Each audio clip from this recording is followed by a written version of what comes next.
All right, I should have audio now, or at least on this one. All right, all right. First off, let me know if I have audio, chat. Let me know if I have audio. 1 year later, no one knows why. 60 Minutes. Change the layout a little bit so it's more easy to see. I hope that is the hope here.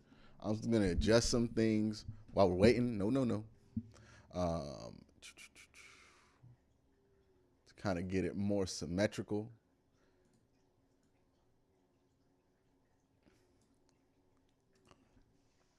There we go. Boom. That is a little bit more symmetrical. This is going to be the look during the commercial breaks. All right, so the audio is good. We're good on audio. Awesome. All right, man. Browns are playing the Miami Dolphins. This is an interesting game because the Browns need this. The Dolphins, I don't know. I don't know what the Dolphins need right now. Hold on. We got alerts and shit.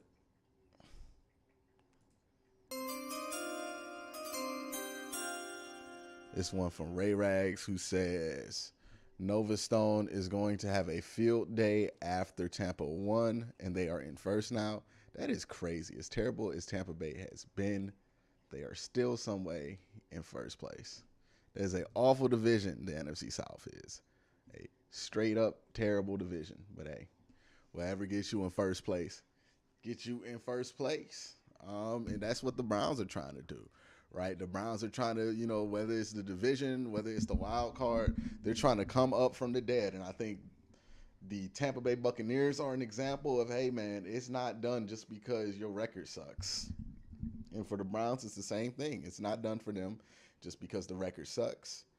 The record is the record, but the record does not dictate whether you are, well, the record does dictate that, but the record alone doesn't dictate it without context.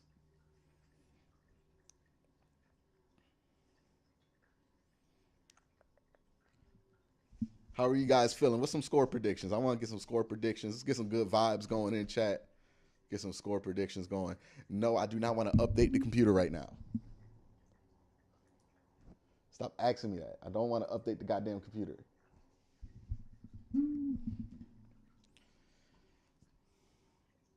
Ooh. What are y'all score predictions? Let me know in chat.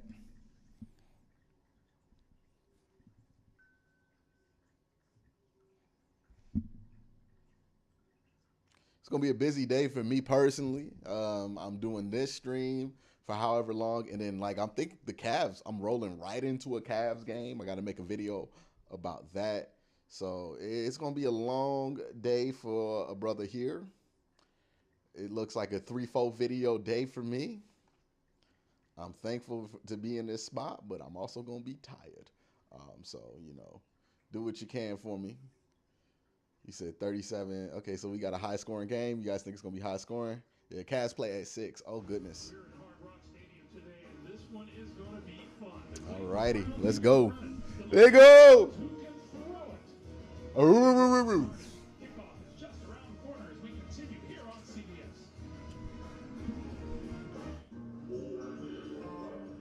Is it hot in Miami right now? Is it hot in Miami? Because it's cold in the southeast right now. I'm just gonna let y'all know it's cold up here. So what's the weather in Miami? Somebody let me know in chat. Woo. Somebody let me know in chat what the weather is like out there. Is anybody at the game? Did anybody go? Or do you know anybody who went all the way to Miami? I know it's been hard for traveling because hurricane. I think they had a hurricane on Thursday. Just a casual hurricane. It wasn't like a serious hurricane, from what I hear. It was just one of them casual hurricanes from the people I know in Florida. But 85? Who put Celsius in chat? I know you. Look. I caught you, Dylan. You put Celsius in there for one or two reasons. You have to put the Celsius in chat because you're European and you want everybody to know it, or you want everybody to know how dope you are because you read in Celsius and you not like everybody else that reads in Fahrenheit. And let me tell you, either one, it's not the flex that you think it is. Trying to put the Celsius in there. All right, you know damn well this is an American football chat. You can put the Celsius if you want. I'm just saying. I'm just saying, you know that I want it Fahrenheit. But 85, 80, you know it's 32 in Georgia right now. Like that don't this does not make any sense. I had to wear gloves taking out my trash today. I had to wear a big ass coat. It's like 30 degrees.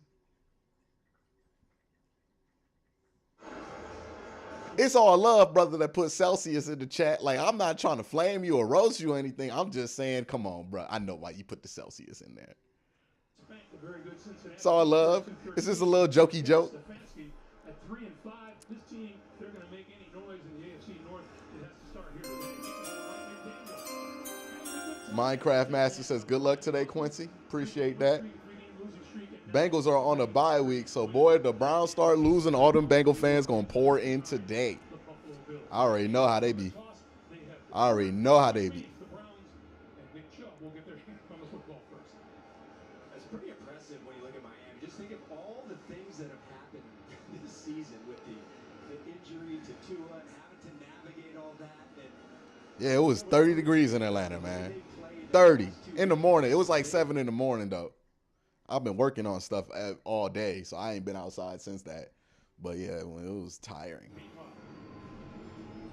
All right, let me hide this. Someone needs to talk to Perrion. Third disciplinary action this year. Yeah, it's not going great for him. But it is going great for Jerome Ford. Oh, shit. Oh, shit. Hey, let's go. He got to the 46. Let's go. Leo! well, not a bad start right there for a guy that was just elevated this week. And what a great way to start this football game on the road against a hot Miami team. That's what I'm talking about. Let's take advantage now. Let's take advantage now. 2 yards. That one was good for 48. So here's Jacoby Brissett and the Cleveland offense at their own 47-yard line. All right, let's get it. Let's get it.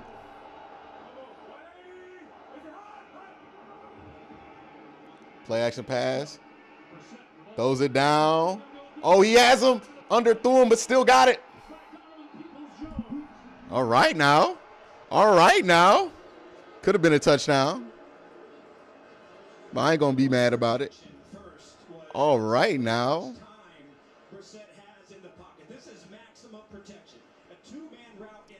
Let's go. Let's go. DBD. I can get him.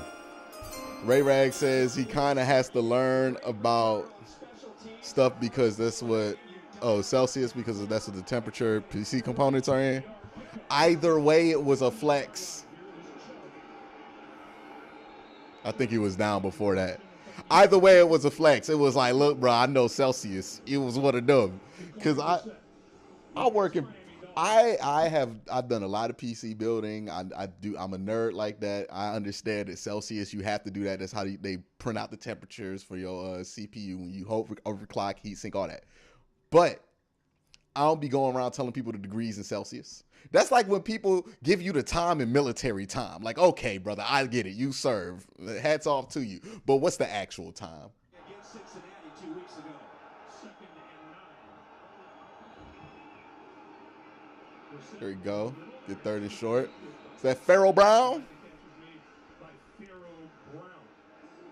Very efficient offensive line. Gets right guard Wyatt Teller back. He's missed the last 2 games with a calf injury. Like, I got a homeboy. I love him to death, right? I love my homeboy to death. But he studied abroad in France his senior year in college. And every time I pick up this dude iPhone, it's all in French. Why he doing that? So he could tell people that he know French, right? It's not because he natively speaks French. This brother's from Memphis. But his phone in French. Love him to death. That's my homie. But he doing that so we know. You know what I mean? What's the penalty? What is the penalty?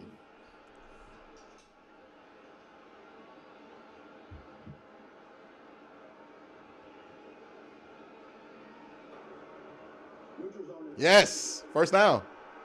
First down. Yes, sir. Hey, Emmanuel.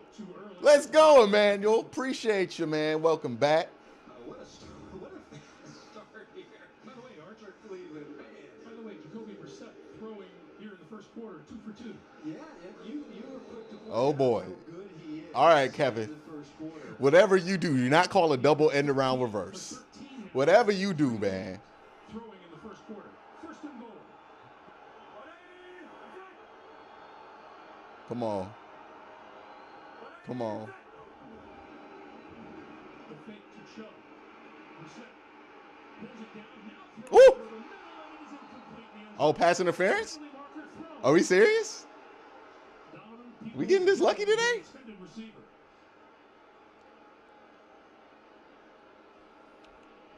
Wow. All right. Make this simple. Pass interference. Defense number 55. Oh. Defense number 1 yard line. This first down. All right. Make it simple. Make it simple. Make it simple. Make it simple. All right, Kevin. Don't play battleship with yourself. They don't got the bodies, dog. They don't got the bodies. Just, you know what I mean? This ain't the Ravens. This ain't you. Calais Campbell is not there. They ain't got the bodies, big dog.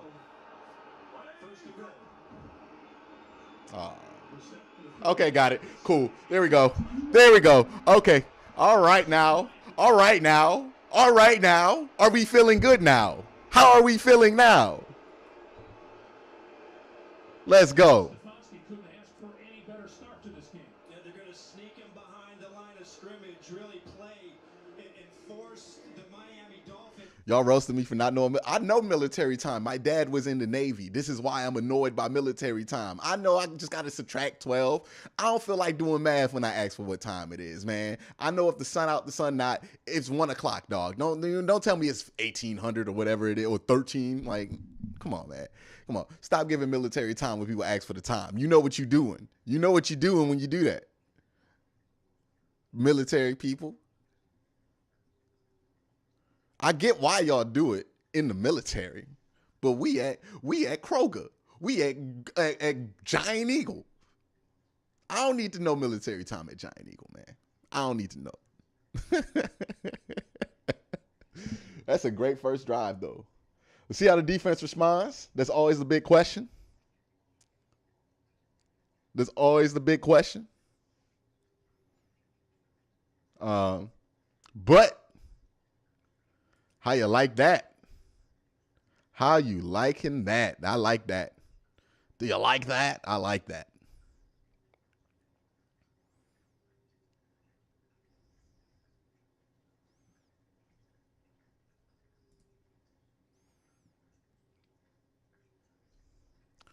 You know what I mean? We got Chris Gustafaro says DPJ turning into a good number 2 deep ball guy. He's just really reliable.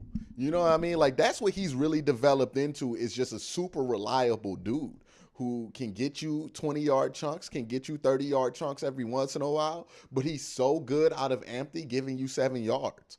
You know, and this is with Jacoby Brissett, who's not going to give him the most accurate balls. And because of the way Donovan Peoples-Jones plays, right, where he's not a big, I'm going to get a lot of separation guy. Like, that's just not his bag. But when Deshaun's in there, he's going to get even more opportunities because the separation is going to matter just a little bit less. So I'm super excited about what Donovan Peoples-Jones can bring to this offense with Deshaun Watson. I'm super excited about what he's already brought. He's been great this year. You know, we talked a lot of garbage about these wide receivers in the offseason. Oh, it's not enough. Donovan Peoples-Jones, we've seen enough. We know what he is. He's a 500-yard guy. Turns out we were wrong. These wide receivers are better than we could have expected. The Browns are off to a scorching start, scoring on their first drive, and it may be because they are extremely hot on their sideline. It's over 100 degrees right now. You can see the sun definitively bearing down on their sideline. I'm glad Agba thought he played for the Browns again on 3rd down. I appreciate that too, Agba. I am working smarter, not harder, guys, just like you in the booth up there. We might as well get AJ a Miami uniform. She's not moving from this side. That is Anthony Schwartz can't be taking up that shade, brother. You not playing. I'm sorry. I love you, Anthony Schwartz, but you can't be taking up the shade. Like, that's for people who play. We only got so many of them shade things, man. You going to have to get up out of there taking up the shade. Anthony Bell, nice tackle. You know what I mean? Starters only.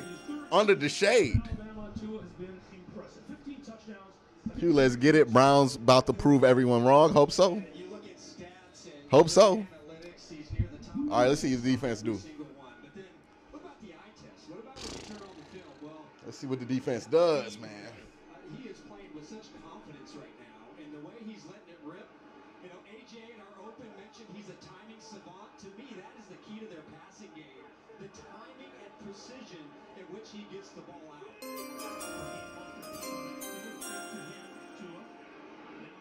Good tackle. David Miner says today is 13/11/22. LOL. Oh, I know he did not give me an international date. Did not do that. Did not just do that. Did not just do that. You knew what you did. Just so everybody know you know. Okay, I get it. I get it.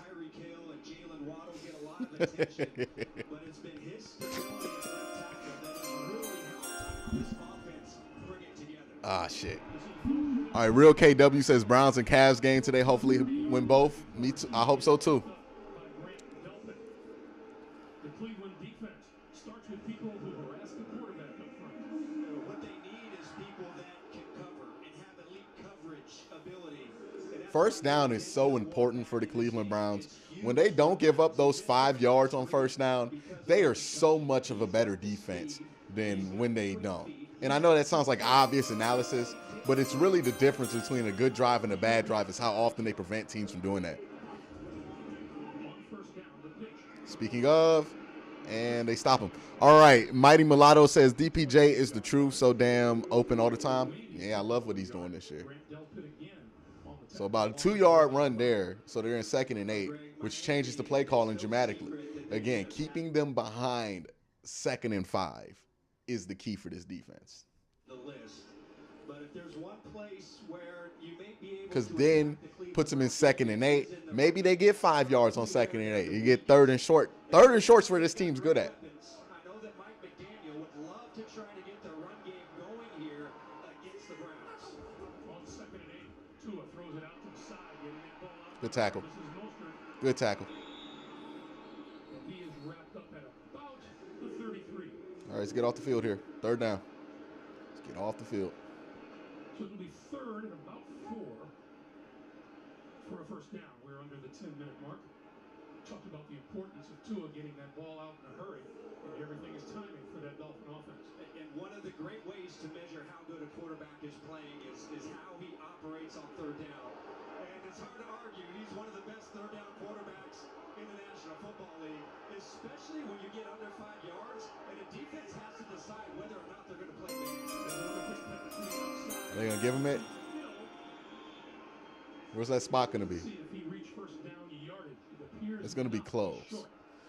Albie says 1st and 9.1.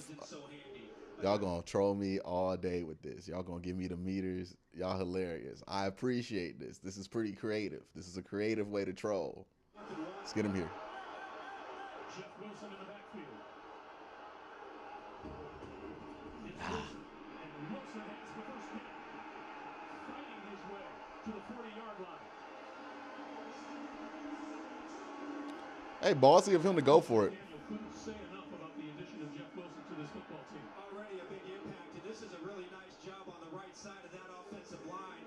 You know, Mike Gesicki and then the right tackle over there, they just pull everything down, and what that does is it makes it a soft corner. One of y'all more creative trolls. I got to give it to y'all. You know what I mean? That's a good one. That's a good one. But Jeff Wilson, hard-nosed, picks up a big first down.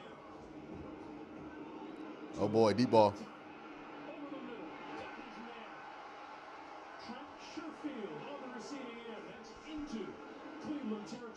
All right, now they're in scoring range. This is what's impressive. It's just, you know, how they attack the middle of the field. And to be able to attack the middle like this, you need a quarterback that You know, one of the things I didn't talk about, I don't think a lot of people talked about, was, hey, how is this defense going to be able to hold up, um, given that Tua is going to flip everything, given that this defense is also have communication issues because Tua is left-handed. That means that the defense is kind of flipped this week, so it's going to be a little bit weird for them. Is that something that hurts them? We'll see. They're not going to get this off in time, right? Oh, come on, man. Inside the 30, inside the 25-yard line, another Miami first down. What happened here? Is it Tunsil? Well, not Tunsil. Oh, it's a hole. Damn. That's a hole. We not calling that. He hugged him. We just going to ignore that big-ass hole? Oh, my God. Now we're going to miss tackles. Come on now.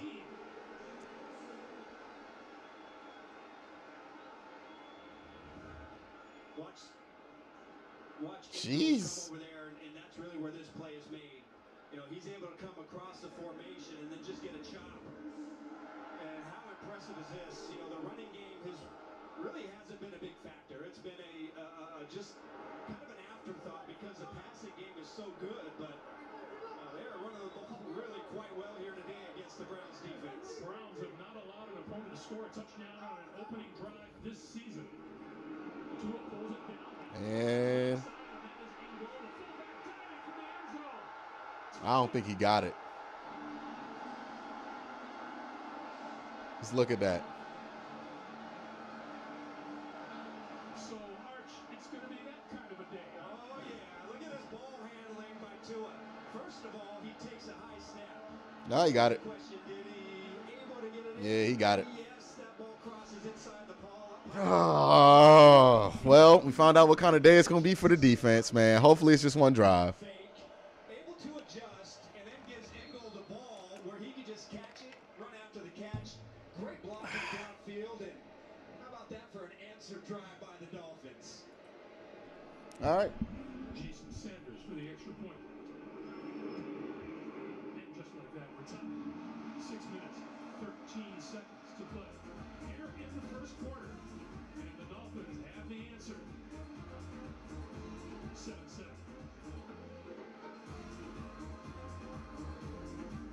When you're ready to go, but static says, whoa. Try Bounce Lasting Fresh. More freshness, more softness, less static, less wrinkles. New Bounce Lasting Fresh. Yeah. It's Oh, no, Perrion. Come on, man. You be at the club, brother?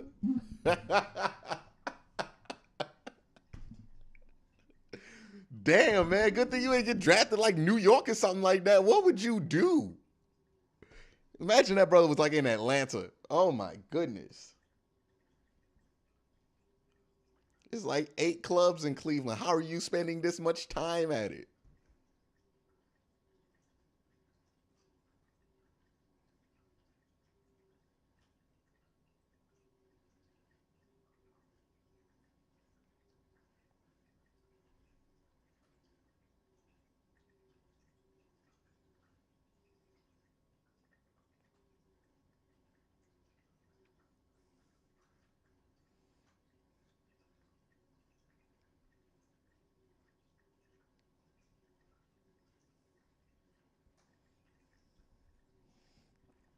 That's hilarious. That is a hilarious. Look, he gonna grow out of that, man. If that's the reason why he's in trouble, okay, he gonna grow out of that. Hopefully, the idea is that he grows out of it and doesn't have like a major issue develop. But like that's so rare. So many people go out all the time and don't develop major issues. Yeah, the boy like to party. He gonna have to figure that out for himself, man. He gonna have to figure that out for us. Nah, this is hilarious, man.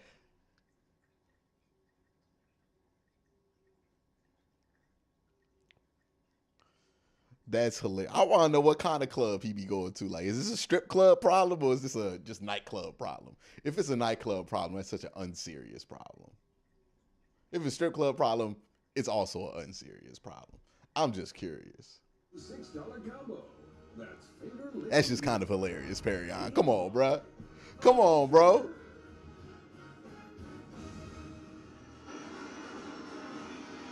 Boats in the channel that connects Biscayne Bay with the Atlantic Ocean. There's Alec Ingold scoring his second touchdown of the season.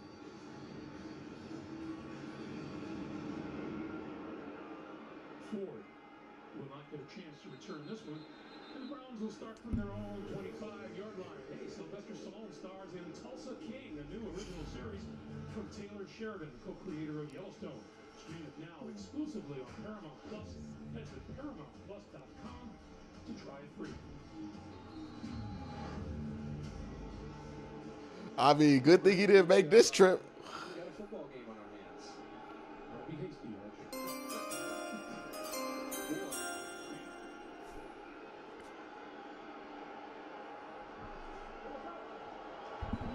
Rex with the super chat. Joe Hayden was known for lots of time at the Diamond and Hustler Club. Look, man, these brothers be out, man. Ain't no problem with it.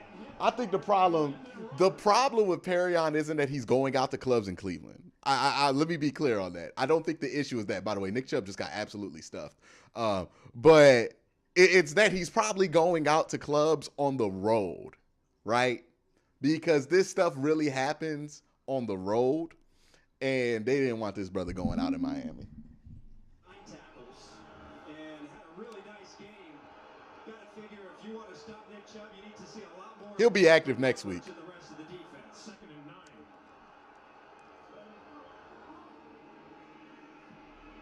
Brissett Good catch. connects over the middle across All right, third and short.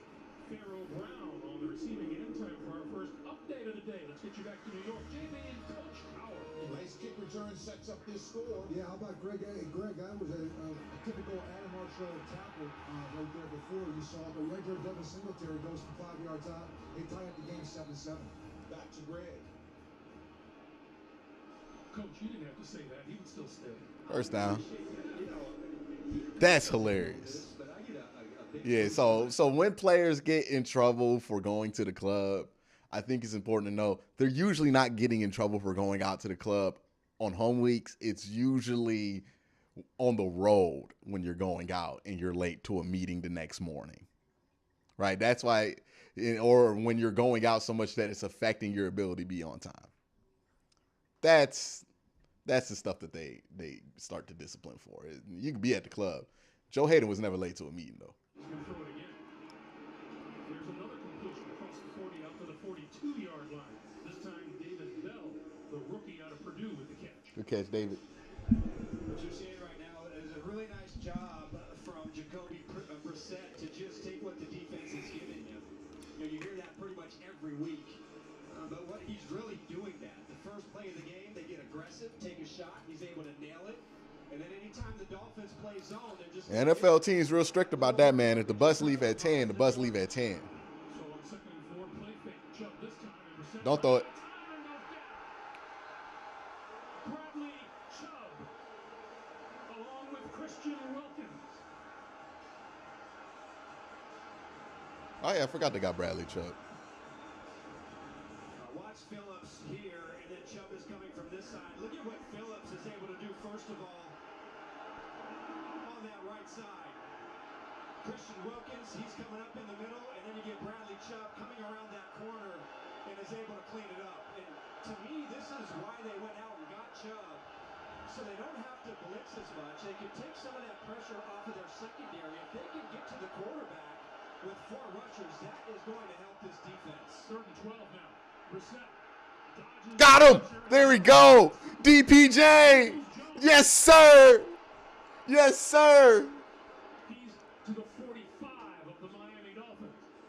And a first down. Well, first of all, this is really nice blocking work from Brissett because the pressure is... Look at the footwork. Step, step. Inside rush, and then watch Avoids him. the dip. He's just gonna shake And it then off. moves his Just hip. wait. I don't Ooh. know how he's able to fit that ball in That's a dangerous one he threw right there, but he let it go, huh? Jones, and that is a major first down. What a Big throw time from first Jacoby down. Brissett. Brissett is a perfect 6 for 6 throwing the ball. Oh, Lane. There we go. Oh! Outside and out of bounds. Nick Chubb tried to take the life out of Xavier Howard, man. Well, Greg, I mentioned how Jacoby Brissett is really coming off a strong 2 games. You look at quarterback rating, both of them over 100 in their last 2. Last week, or 2 weeks ago against Cincinnati, he was 133, and he was excellent in that game. And I feel like this offense is getting more aggressive. They are taking some more shots downfield. They didn't connect on a lot of those, but you are seeing them connect 2nd and 5. rewarded for being able to stretch the defense. This is a 2nd and 5. And the game is Oh, it's a little short. to about the 35. Well, we're in go for it territory now, so you can actually throw here on 3rd and 1 if you want to. If they give you something super aggressive, I mean, they're going to go for it anyway, as long as you don't get sacked. When you see that 10-plus yards, 54%, that's actually pretty good. That's pretty high. That's like 6th in the NFL. But really, it's the interceptions. You know, when they eliminate the interceptions, then they're going to get on the right track. But that part of the passing game has been able to show up. On 3rd and 1. Brissett going to go for it all. It is incomplete. Oh, yeah, just go for it. Pass intended for Michael Woods, the rookie from Oklahoma, covered by Xavier Howard. They thought they had a look there, I'm guessing. They checked into it. Let's see what the defensive shell was coming into this. What shell were they showing? And that's why they take that shot, knowing that they're going to go for it here on 4th and short. You saw Brissett saw that he was covered, so he just launched it where nobody could catch the ball. And I would imagine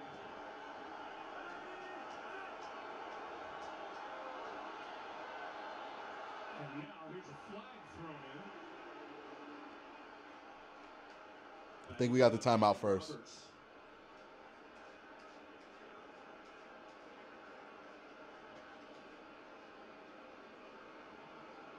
Let's see. Before any fouling potential action, there was a timeout by the offense, their first of the half. Kevin Stefanski and Cole in full sprint to get that timeout. We'll take a timeout here ourselves. Back in 30 seconds after this from Walmart. Ooh. Yeah, it was weird. I think somebody jumped off sides. I don't know. He didn't break the neutral zone, though. I don't think Baker's feet ever crossed the neutral zone. He was close, though. He didn't get tagged. If you get tagged in the neutral zone, that's one thing.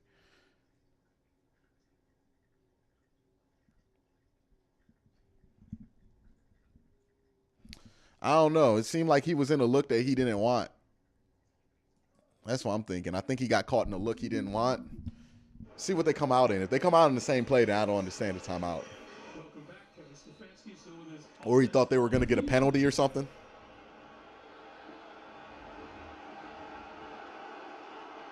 Okay, he got the look that he wanted.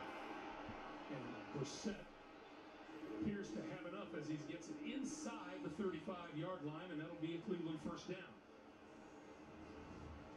Has a pretty good track record of the executing the quarterback sneak. It's a little bit of help from number 24 right there. Cleveland pretty good on 4th down conversions this season, 3rd in the NFL with 11 of them. Yeah, and one of the reasons why is because really the strength of their offensive line is inside. Both of their guards and their center, especially with Batonio and Teller. That is, I'd run behind them as well.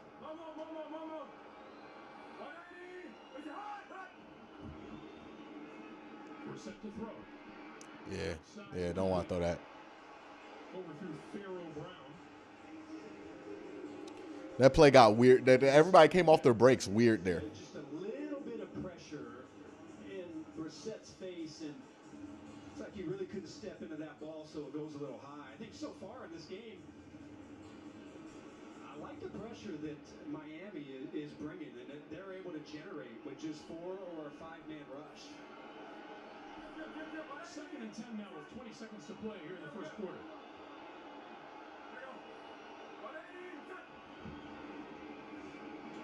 Chubb, right side. Oh, my God. He did not just fumble.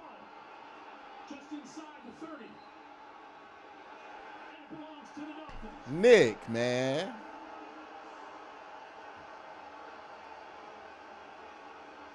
At least he fumbled and Xavier Howard covered the football. was his knee. Oh, Nick, man, what the hell? Come on, Nick Chubb. Is this just not your day today?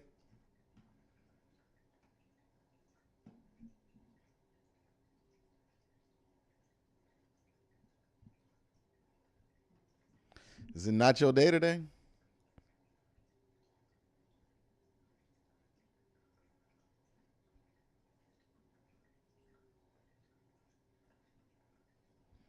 Diddy, why do people be impersonating your accounts?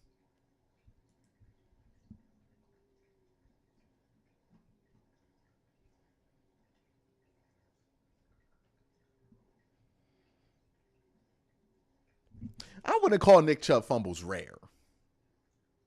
They happen. They happen a couple times a year. They're not rare. You know what I mean? They happen. He's already fumbled once this year, right?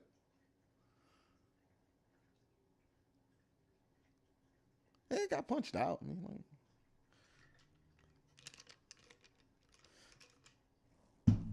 shit happens, but it's still a turnover. Still a very costly turnover. Let's see what the defense makes out of it. That was pretty much a punt. Defense, let's go. At least, yeah, that's the thing. At least you didn't do it in your own territory, but it didn't kind of sucks because you probably gave up 3 points there. The Nick Chubb, hold on, let's look at this. Let's look at this. What's Nick Chubb's fumbles? How many fumbles does he have in his career? Let's be fair about this. I'm gonna go look up his fumble numbers.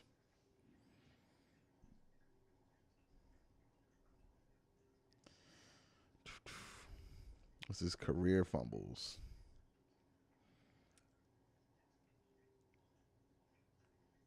Yards long. So I feel like we talking about him fumbling like almost every year. Yeah, he has 6 fumbles. No fumbles coming into this year, but he had 3 fumbles in 2019. And then 1 fumble in 2020, 2 fumbles last year. He fumbles a couple times a year. 8th takeaway by the Dolphins this year. Zach Steeler comes in and is able to punch that out, and that's one Yeah. of the major differences. Again, the Chubb fumble's not rare.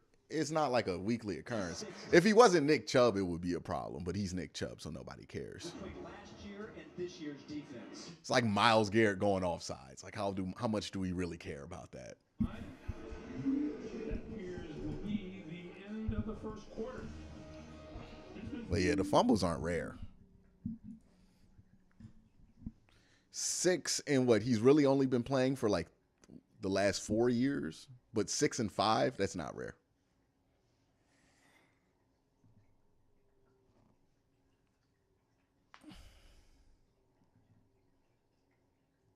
He doesn't fumble in big games. All right, stop it. The fumbles aren't rare, but it's not like he fumbles in big games. Like, let's stop that shit, please. Please stop. We're not about to have Nick Chubb fumble discourse. There's everything that's needed to be said has already been said about it.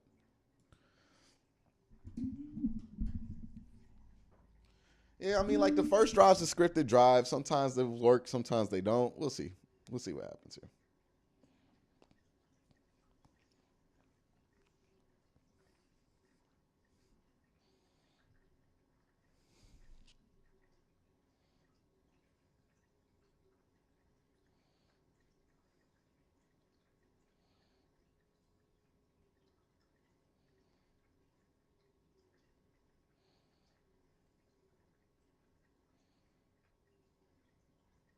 That man got a problem.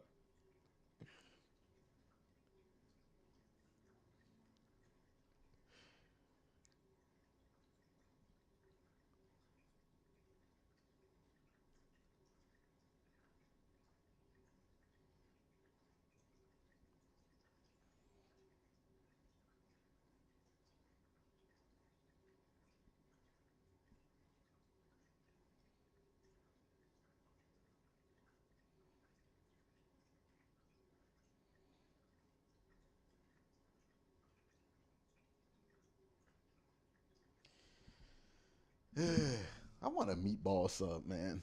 What's your pick?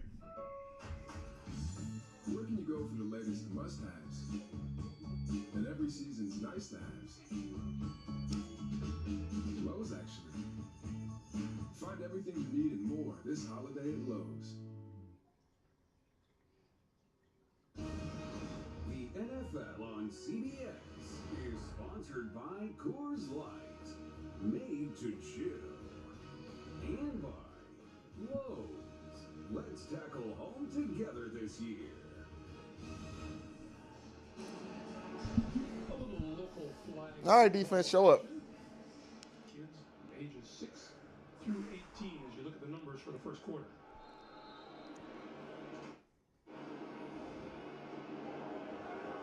So here we go, start of the second quarter. Let's get him back. Let's get him back. Push him back. Push him back right here. Goal behind or alongside Tua. Tua throws. Okay, he dropped it. Incomplete. Just off the fingertips of Jalen Waddle. Looked like he had it. Good coverage. Good coverage, Del. Well, this is a pass-first team, isn't it, Greg? Not on that drive. Perfect balance. 5 runs, 42 yards. 5 passes, 42 yards. 10 plays for 84. Tua was absolutely perfect. And it's kind of crazy. They just targeted Jalen Waddle, but Tyreek Hill, we're already 1 quarter in, 1 target in this game, and Waddle only 1 target. They're running backs so far in this game, Greg. 9 touches between them. Here's a 34. Oh, false start. Tua with time. He's got his man. That is Waddle. He holds on this time.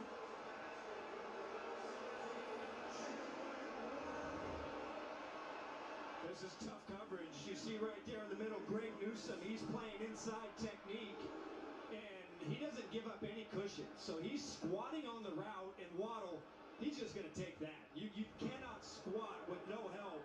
And another great pass by Tua over the middle. 29. They gonna call this false start on them? The whistle before that play gets underway. Before the snap, false start. About time. It's like 2 plays in a row. The last play had false start. 72 been jumping false all the time. Early. Guard moved early. When you take a look at the one. Got to get your hands up. Got to disrupt those passing lanes, man. It's really over the middle, and that, Mike McDaniel brings that from San Francisco. If you watch them with Deebo Samuel and George Kittle, 2 very different types of players than they have here in Miami, but they are experts with their timing, hitting those passes over the middle. And for a guy that barely threw over the middle last year, Tua right now is as good as it gets. This is Mostert, left side. Fighting his way inside the 30 and finally goes down at about the 27-yard line. You can't let him get outside with no contain. Come on, that wasn't even contested. Yeah, Devin Singletary from 1 yard out. This is the 2nd touchdown of the day and actually the 2nd touchdown of the year. You can see right here taking the edge, cutting it back inside. Buffalo takes a 14-7 lead over Minnesota. Back to Greg, Adam, and AJ. All right, guys, thank you very much. 2nd and 1 now for the Miami Dolphins at the Cleveland 27.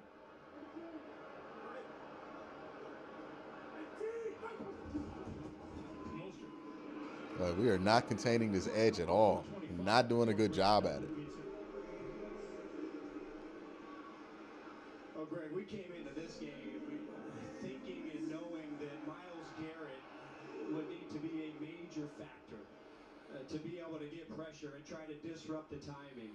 And just because the Dolphins have been able to be so effective running the ball, it's completely taken this defense off balance. I'm sure they spent the whole week trying to figure out how are we going to cover these wide receivers.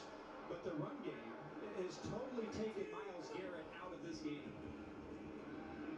They're going to throw it? Looking to throw Cedric Wilson. And now he's trapped, and now he gets untrapped. And he's brought down at the 31-yard line by Greg Newsome. Somebody was going to call a double reverse today, huh? Oh, really kind of heads up. Watch, they're going to try and sneak to it out here. And then you get a late reaction. And so, first of all, Wilson, he's going to look downfield. That's really good discipline by that Cleveland defense. The secondary to stay back, and not allow Hill and Waddle and everybody else to get behind. And then the front, they can do their job, corral Wilson and get him to the ground. So now it's 2nd and 16.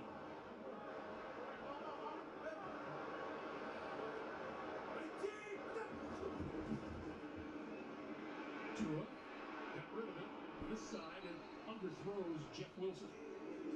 It'll be 3rd and 16. All right, get off the field here. Get off the field here. Without question, Arch, one of the biggest stories in the National Football League this year has been the transformation of Tua from what we saw last year and the year before to what he is now. Well, absolutely. And I remember we had them in week 1 and saying that he had a lot of questions to answer, that he would have a lot of pressure on him this season. And I think it's really been fun to watch. And you can see that he has a special connection to his head coach. And he is playing instinctual. There's not a lot of thinking going on out there. He's playing real well. Flip out here and on the fingertips, Bro. Wilson has it. Okay. All right. Held him to a field goal. So that's what.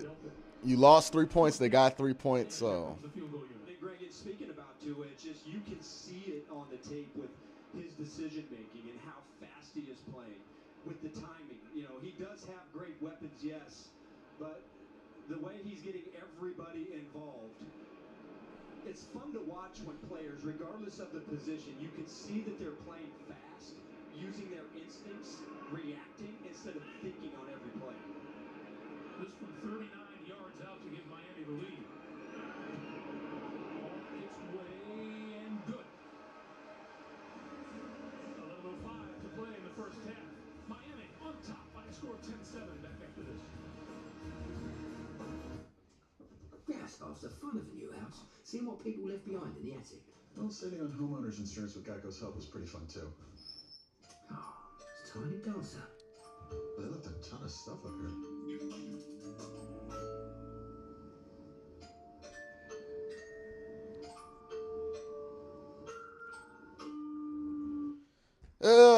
Well, that was frustrating. Nick Chubb fumbles. You're in field goal range. You're in position to go up 10-7. At the very least, if not score, because the ball was getting moved pretty smoothly there. But now you're down 10-7. Defense had an opportunity to get them out the field goal range, but you can't blame a turnover on the defense. That's on the offense. Nick Chubb's got to hold on to the ball, man. Got to. It ain't on Joe Woods. Joe Woods ain't fumbled the fucking ball. Be mad at Nick Chubb for that. Nick Chubb caused that. Only reason that possession existed, Nick Chubb. Gotta blame him, man. Defense shouldn't have been out there. Defense should have still been resting. Defense should have still been getting their calls in. Defense should have had time. Offense was rolling till he fumbled. Shake it off.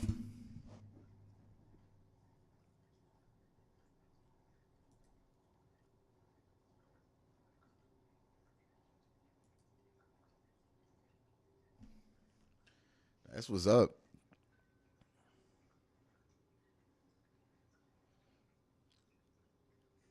You gonna stay single for the rest of your life because that was dog shit.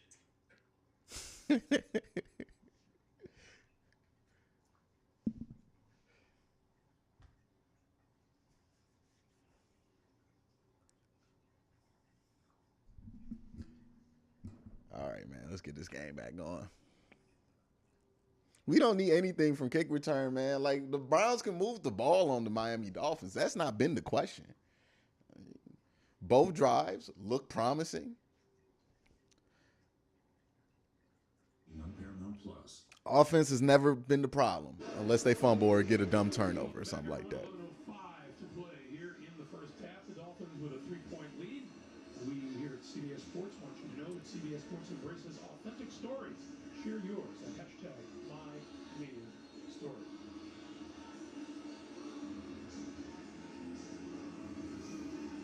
Jerome Ford deep for Cleveland. And will not get a chance to return this one. They'll start at the 25. We go down to AJ. Well, Greg, like you said, each team has a Chubb. The Dolphins have linebacker Bradley Chubb. The Browns have running back Nick Chubb, and they are cousins. It's a family affair. Bradley told me he's watched Nick week to week being one of the best, if not the best running back in the league, and he's happy for him and the way he's representing the Chubb name. But one thing, lining up against one another, he said he has the Chubb name as well, and he plans to live up to it. Now, there is actually a Chubb town in Georgia. Their ancestors migrated there after leaving North Carolina and built a self-sufficient community, free black people, prospering in the South in the Civil Rights era. AJ, thank you. We'll give to Kareem Hunt. 2nd and 9. I mean, like, and it's barely a 9. Did it earlier in this game, but you get the feeling that nobody really looks forward to hitting Nick Chubb head on. No, it helps when you're 275 pounds like Bradley Chubb. There's no doubt about that. But so far, I would say that the Miami defense.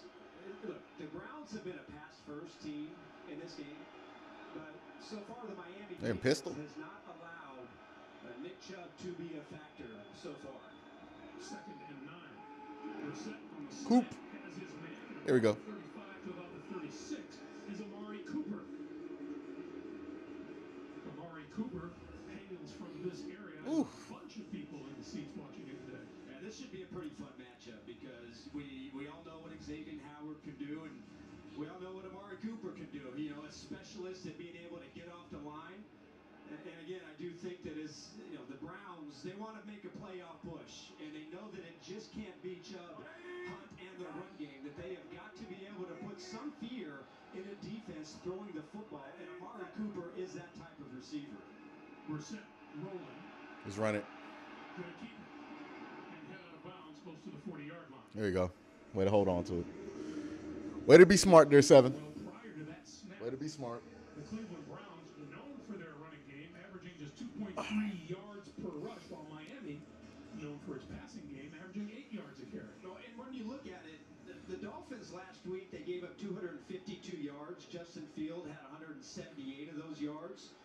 When you look at their defense, they're much better than their numbers look. They've had trouble with scrambling quarterbacks. But when you take typical traditional run game, they've actually been pretty tough to move the ball off. Brissett throwing outside, complete to Harrison Bryant, the tight end, and that goes. Yeah, they didn't bite on the run action. They didn't bite at all on the run action. In on the stop at just across the 40-yard line. It'll be 3rd and 5.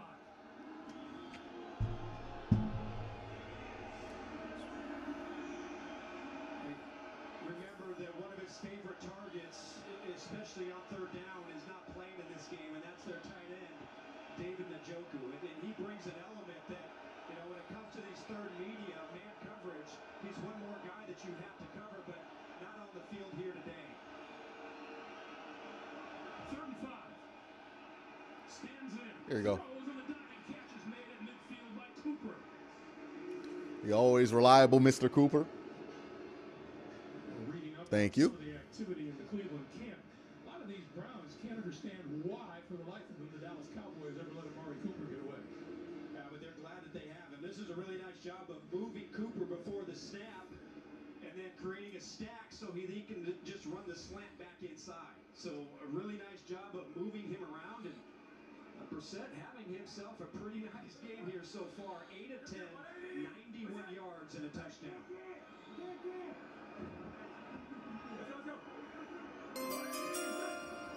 Super chat. This will be Kareem Hunt. All right, man. I know Nick fumbled, but get Nick back in the game, man. Kareem ain't got it today. Mighty says Stefanski should have kicked the field goal after avoiding that penalty. What? Are you drunk? Are you drunk? What did you just say? He should have kicked the field goal on 1st and 10? Please tell me you're being sarcastic. I hope you're being sarcastic. 1st and 10. In the first quarter. That's got to be a sarcastic comment, right? Teller would be able to play one of the best guards in the NFL. He's not out there right now, so it's his backup, Yelda Froholt, who's in the game at right guard. There you go. There you go, Reem. Never mind. Reem got it. Reem got it. Keep Reem in. Maybe about a yard and a half short of a 1st down. Yeah, Wyatt Teller been battling an injury to his left calf. Didn't play the last 2 games. They really felt like Teller would be able to go, but again, the strength of this offensive line is inside between he and Batonio running the football. And they're still a good offensive line, but there's no doubt they are much better when Teller is in the game. Here's a 3rd and 1.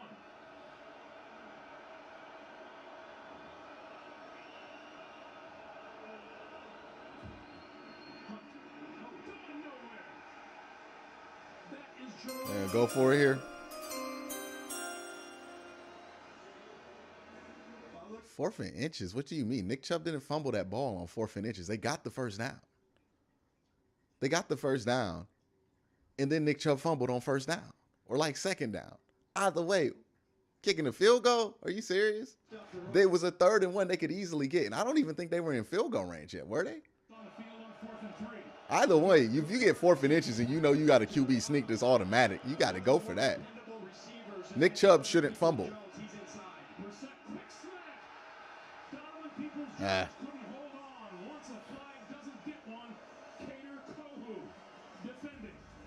Yeah, Kareem Hunt really fucked us getting stopped 2 yards behind there.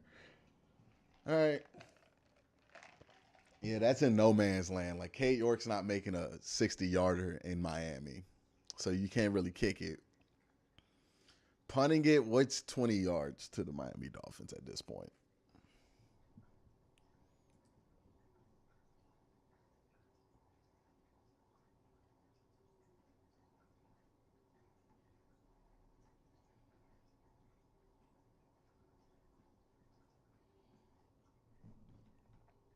They already ran 2 sneaks, man. They can't run 3 in a row.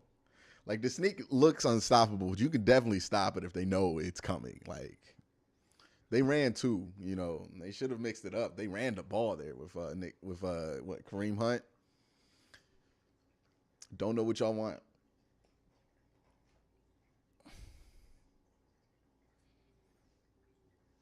Yeah, they just beat him. They just beat him on that one play.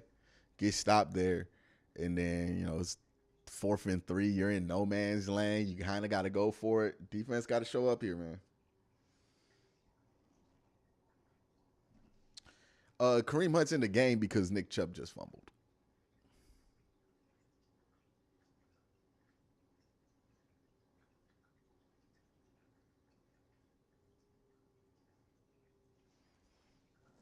Kick the field goal. Why would you want? They're not going to make a 65-yarder in Miami.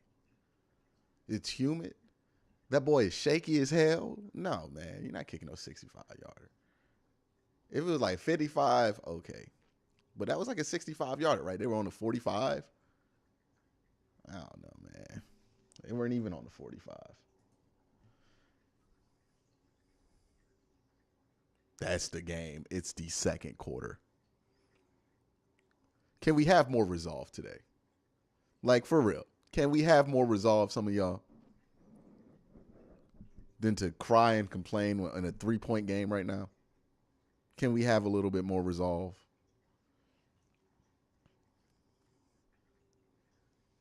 Like, jeez. Show some composure. Oh, look at that shot. Aerial coverage of today's game provided by Goodyear. You look at that, and it's hard to believe that only a few days ago a major storm came very near here. Blue skies today. 10-7, Dolphins. The line of scrimmage, the Miami 42.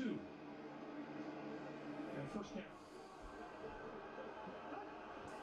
Miami with all 3 timeout remaining.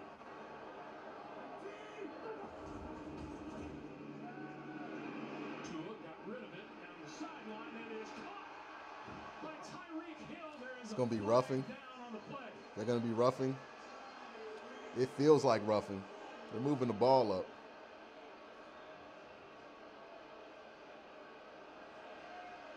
So let's see where everything stands. This throw, when you watch to it, this throw comes out before, not as he's coming out of his break, before he's coming out of his break. Early on the field was a completed pass. Illegal contact, defense number 44. This penalty's declined. It's 1st down. All right, well, that's not as bad as I thought. If you can operate with this kind of timing, you can't stop this play. Because before he even started his break, this ball came out. And so you have come on now. That was not a good throw. That was not a good throw. Stop trying to make that commentary. He threw a wobbler out there because he got hit.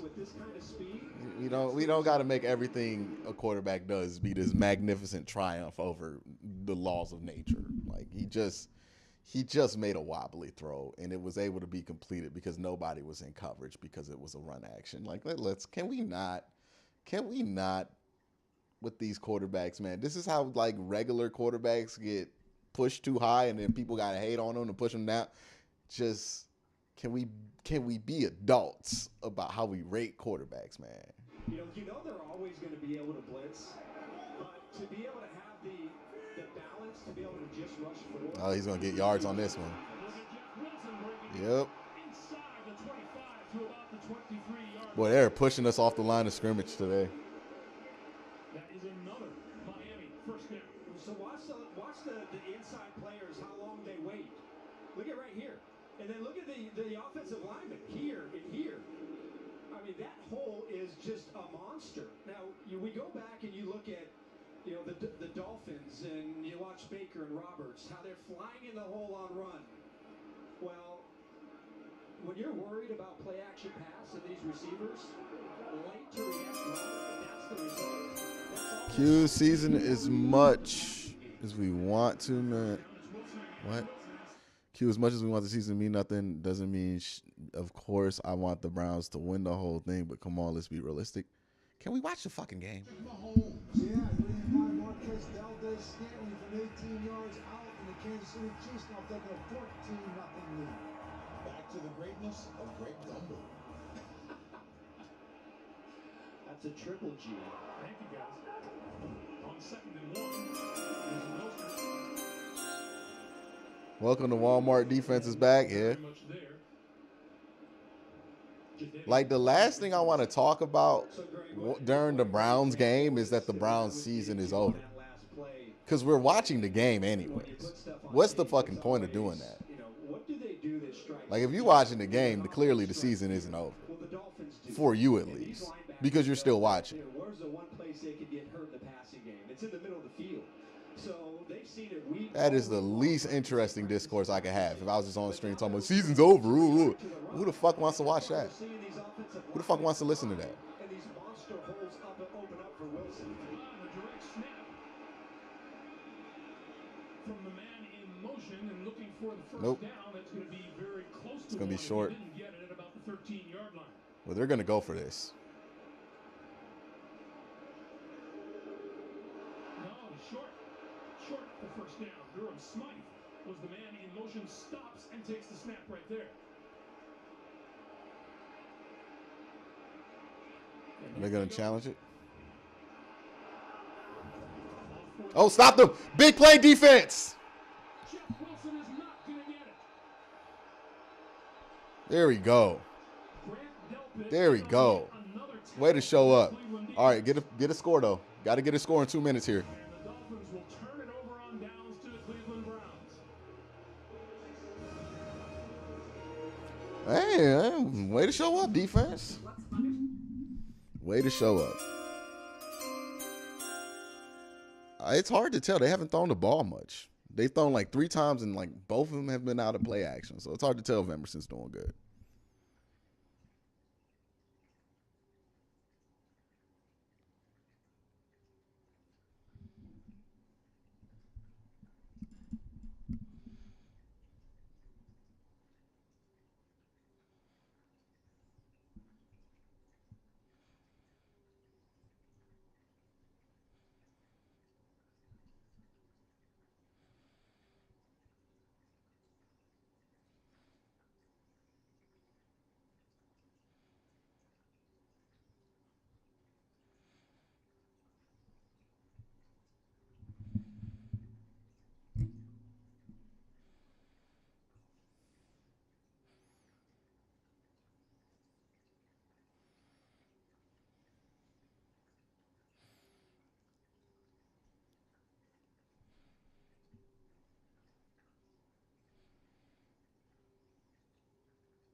Sly says, "How about the season already over? Let's stop crying." Like that's what I'm saying, dog. Like if you watching the game, that's my whole point. If you watching the game, why do you want to talk about the season being over? Like if you think the season's over, brother, like just don't watch. But if you are watching the game, what's the point of that? Like talk about the goddamn game. That's all I want. The offense will have to play perfect for the rest of the game. Hopefully that will make the mistakes and throws. I mean, like, I don't think Miami's offense is going to be this hot for the whole game. You're going to get chances for stops. You're going to get chances for the Browns to get stopped. It's just going to be an ebb and flow. Tua will make mistakes. Yeah, I think mistakes are going to happen. Just got to play football, man. Just got to play football. Grant Delpit throwing his body around, man, struggles in coverage, but reminds me of the hammer T.J. Ward against the run. That's shocking, given his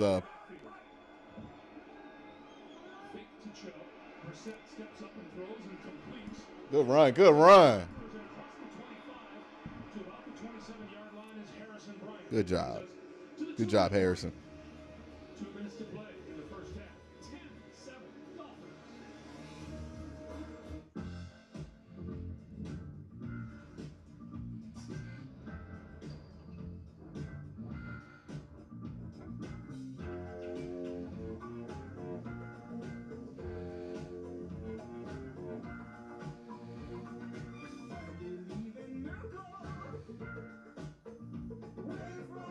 Oh, wait. That's going to give me copyright.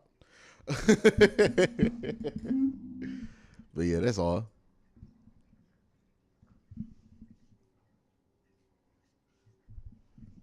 You know what I mean? You can say, oh, it's hope that, like, if you hope enough to watch the game, why do you want to talk about the season being over? I mean, if we going to watch the game, we might as well have fun doing it, or at least try to. Talking about the season be over is no fun. No fun for anybody. That's all my point is. You want to be cynical, but I'm not about to indulge your cynicalness. I'm not about to woe is me, old miserable Browns fan with you. I don't care about any of that. Like, nobody feels bad for you because you're a Browns fan. Nobody. And nobody should. Okay? It's not like some burden in life you got to carry. Like, you cheer for a team that's been bad. Nobody cares. Stop crying for sympathy here about the Browns. Nobody wants that. Like, nobody, Browns fans don't want to hear it from other Browns fans. And no other fans' football team wants to hear it. You know, when you do that, they just laugh at you because they think it's hilarious that you act like that. You're just embarrassing yourself when you do that. And I'm not saying this to, like, dog anybody out or anything. Like, legitimately, some people need to hear this so they stop doing this because all they're doing is embarrassing themselves online or, at worst, in person. Like, the whole woe is me football fan gimmick, nobody cares. Everybody thinks it looks bad. It's a goofy look. Nobody's like, oh, man, I feel bad for you. Like, there's no point in watching sports if you're just going to be cynical about it. I get that some people are just cynical. That's not what I'm talking about. If you're going to actively watch a game and try to force other people to be cynical with you, though, I don't fuck with that at all. Here at Hard Rock Stadium, veteran moms received care packages, and with support from the Wounded Veteran Relief Fund, we're also surprised with a month's rent or mortgage assistance. When this Miami Dolphin team has shut down the Browns' ground game. Here's a 1st and 10. Chubb, left side. Boy, he got there just in time. Nick Chubb had a lane. Christian Wilkins. On the season, 13 carries of 20 or more yards. That was the most in the NFL coming into this week. Arch, their longest run today, 7 yards. Credit the Dolphins that have really done a nice job up front. Brissett outside. That's Chubb on the receiving end. And run out of bounds. And Dolphins. Hey, man, we're going to have to give up on trying to get Chubb involved for this first half, man. It's almost over. Take away the bread and butter. It's a good thing. We saw a little bit of early pressure. Nice to see Bradley Chubb in on the action. And then up front, Zach Sealer, he pitches it out for a takeaway. But they've been able to just get up into that line of scrimmage, and whether it's Hunt or Chubb, they have not allowed the Browns to get going on the ground. Here's a 36. Hey, look at that coverage there for Donovan. Brissett under pressure, and he's going to go down. You can call timeout, right? Christian Wilkins, Melvin Ingram. What's been up with this offensive line the last few weeks? What happened there? Chubb, because they both, on both edges, they got beat. I'm thinking 1-2. Jed, you got beat. Jed got beat outside. They both got beat. Who got beat inside? Who let Christian Wilkins through? So you can step up on how he went around, but you can't do nothing when Christian Wilkins is right there. Just bad offensive line play on that one.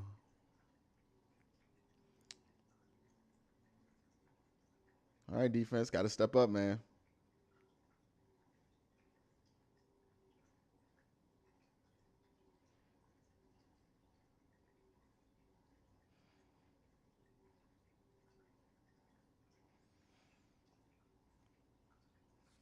Oh, and a bad punt. Are you kidding me? Jesus. Across the 45-yard line. Hit pretty hard by Anthony Bell and did a flip. 1:22 to play. Here in the first half. Tua got all 3 timeouts remaining.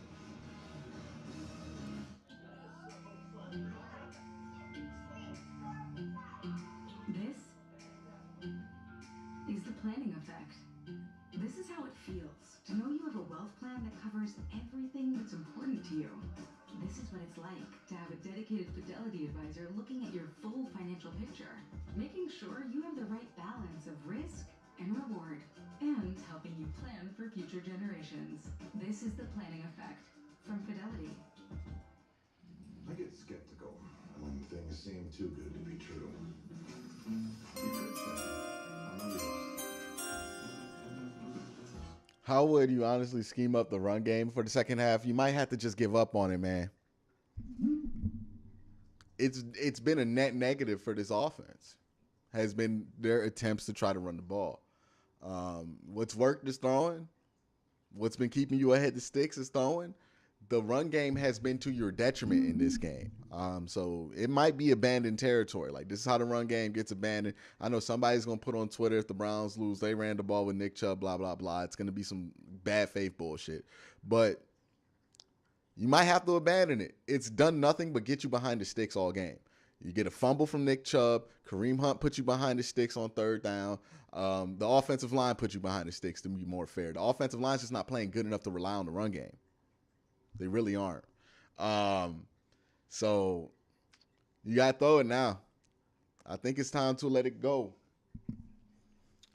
Maybe if you get a stop, like you stop them and you force a punt on this first drive after halftime and you don't allow them to score right now, you can try running the ball for that first drive out of halftime. But ain't no scheming up shit when they fly into the ball. They know where to fill the gaps. They play in the same system. They're familiar with how the Browns are going to block. They know where to be. And the offensive line is not playing good enough to beat them when they know where they're going to be. So might have to just let it go. Because your attempts to start the run game are what's putting this offense behind the sticks.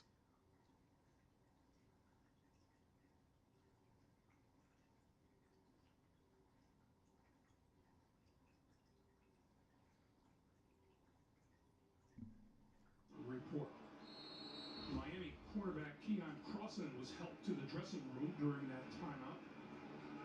And Anthony Bell, also injured for the Cleveland Browns.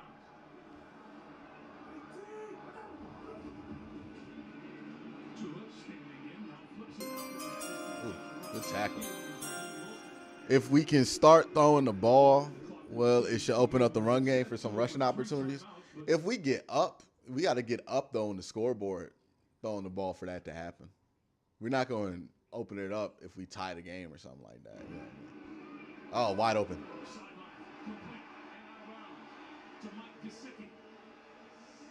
And you let him get out of bounds. Can't have that happen. Such a good job, You Greg, cannot have that looking happen, high Grant. low. Grant, you There cannot is have a that happen. Why are you and sinking that in the middle of means the at field, corner, man? He doesn't drop. This is a zone coverage, and in this situation, especially in a 2-minute drill, you've got to play deep to short. The corner didn't sink, and so Tua, he's going to take that. The tight end has easy position on the safety. That is Grant. way too easy against an offense like this. He giveth and he taketh. Tua. That's incomplete. Fans want a flag. There is no flag. Sione Taki hitting the intended receiver, Jeff Wilson. It did look like he may have tackled him before the ball got there, so. Nah. It certainly looked like it in real time. I think that one is. You know what? Looks like it in slow motion too. In real time, slow motion. I think the fans here might have a point. 2nd and 10.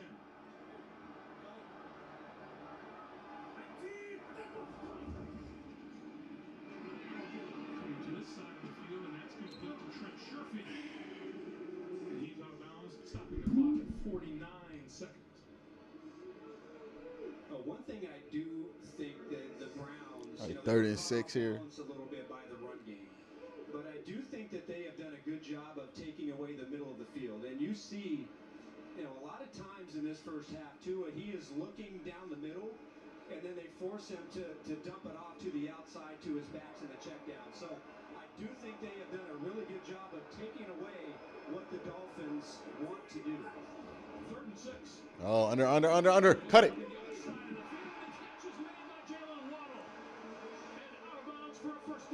Nah, I see what Greg was trying to do there. All right, was. Look at the break on this football inside. I thought there was. That's as good as you could play it. That ball was absolutely perfect. Yeah, it's as good as you can play it. 6 inches. That's as good as you can play it, man. It's an interception. That's as good as you could play it. Newsom made the play. He made the play. It just was a perfect throw. Like Waddle knows he got away with one right there. The best throw of the day right there by Tua. Exceptional. All right, Adam. Keeps the drive alive, running out of time on the snap. They got the snap off, and Tua with time over the middle, complete. Can we not let them score a touchdown right here? Let's please hold them to a field goal. At 37 seconds to play. We'll take a break. We're back in 30 seconds after this from 18. So? The new iPhone 14 Pro. It's amazing. Yep, the camera's incredible. And you'll get our best deal. Nice, but everyone should get it. Everyone can get it. Every new customer. And every existing customer. Every iPhone. Every iPhone. Every iPhone. Every iPhone. Okay, my work here is done. Everyone gets the best deal on every iPhone. Best one yet. Everyone gets AT&T's best deals on every iPhone, including up to $800 off iPhone 14 Pro. Are you coming for my job?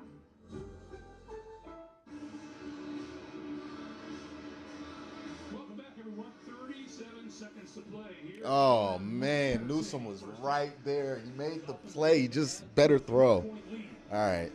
They now have 1 timeout remaining. So if you're the Browns right now, Hill, you know, he caught a touchdown last week, but he is not the premier target. The premier target is Gesicki and Jalen Waddle, who have been, you know, done the most damage this year in the red zone. No, no feet. No feet. Did he get his feet in? Let's look at that. Another just perfectly thrown pass. Let's look at that. OPI. God damn. What the? Come on, man. We're not even going to mention that OPI, huh? He puts a whole handful of face in. Okay. Whatever, man. Whatever. Such a pretty play. And what a way to go into halftime. Beautifully done. Sherfield's first touchdown catch of the season. Extra point is good. 32 seconds on the clock. Wish the Dolphins were this focused towards the run on the screens and opposite field play action. Have them flow away and attack each other.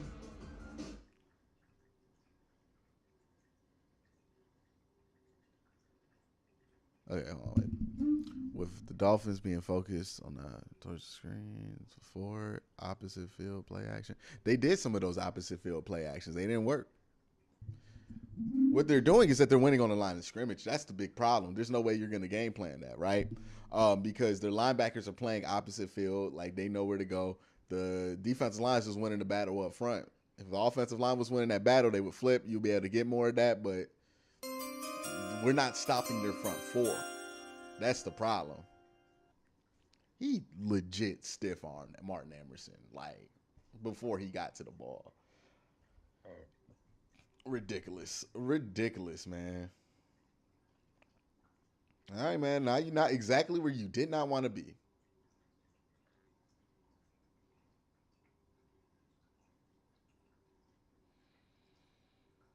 Exactly where you did not want to be.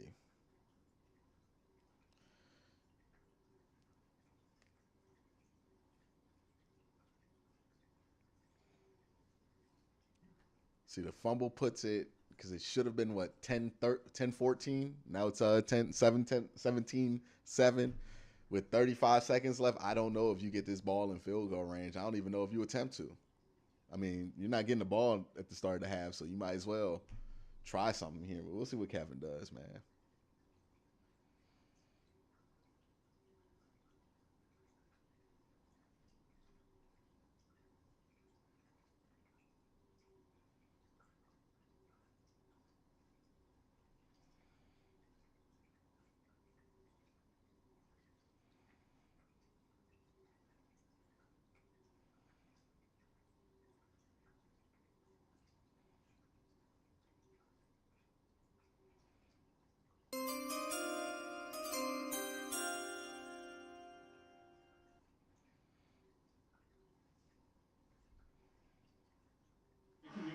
Learn about the NFL's impact work with its Salute to Service partners by visiting NFL.com/salute. Mighty says officiating is so subjective.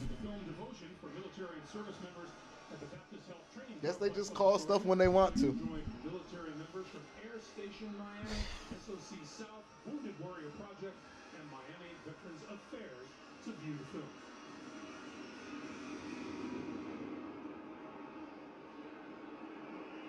Roll forward, going to run it out from 2 yards deep.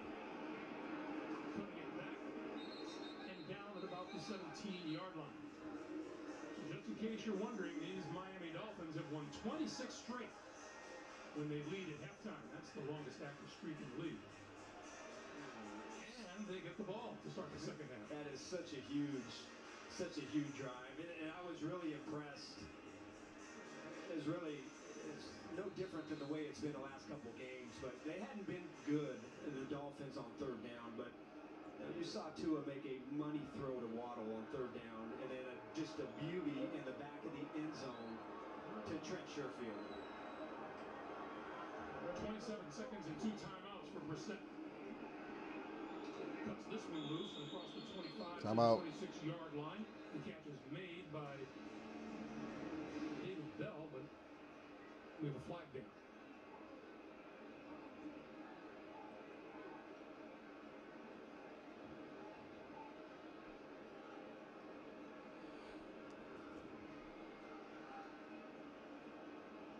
What's the flag, man?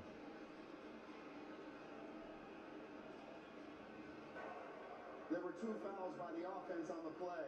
Tripping, number 78, his penalties declined. Holding, number 71.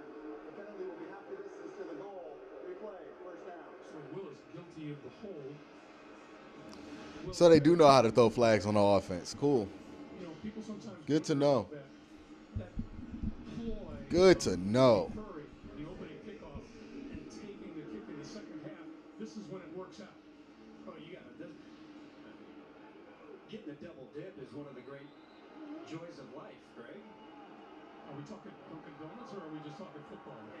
Any application. Chips and salsa, football. Give it to Hunt. And it's a hold. They're going to call a hold on that. They're going to call a hold on that. Incredible.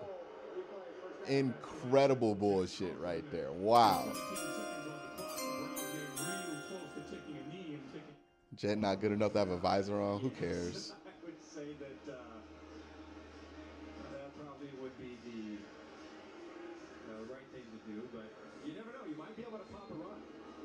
You know, both these backs, you pop a run, it's possible.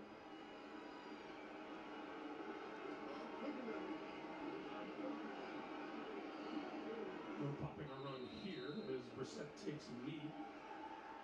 And the team will go to the locker room on the strong arm of Tua.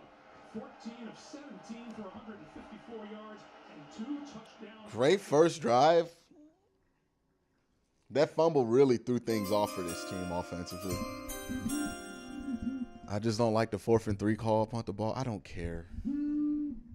I'm fine with it. I don't care about debating play calls right now. I think it's a fine play call. But that's one of those things. People are going to like it. People aren't. It is what it is.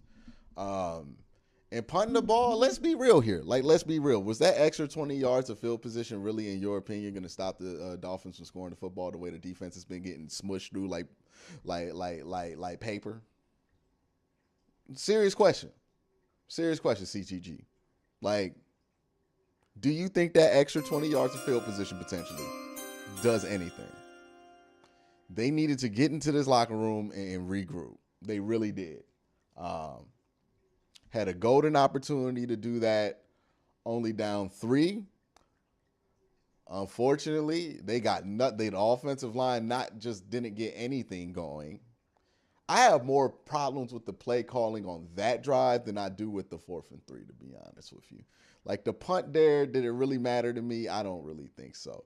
But on that drive where they just tried to get Nick Chubb involved so badly, I felt like that was the wrong way to go.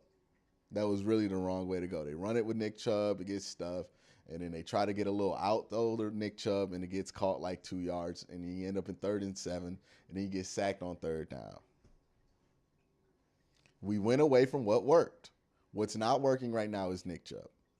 What has been working, Amari Cooper, Donovan Peoples-Jones, David Bell.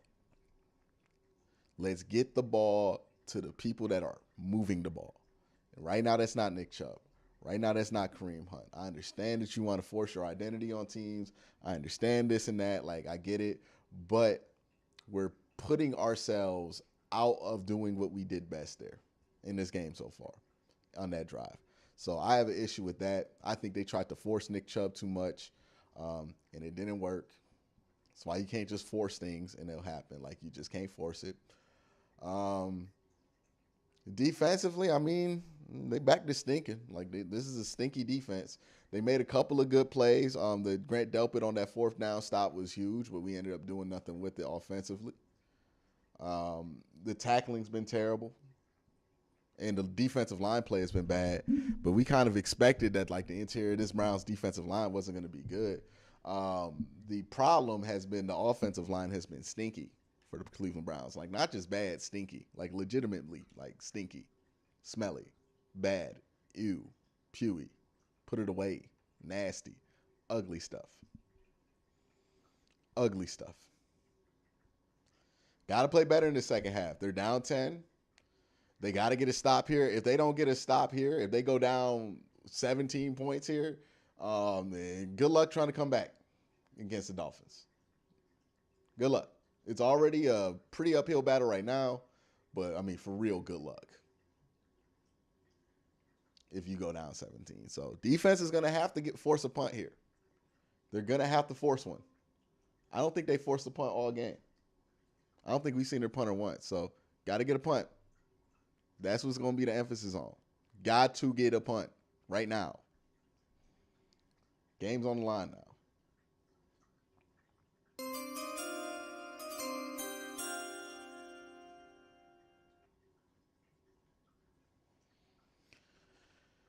Thank you for that, David. Appreciate the super chat. I did not see the words that came up there. No words popped up. Let me see in chat. Let me look in chat.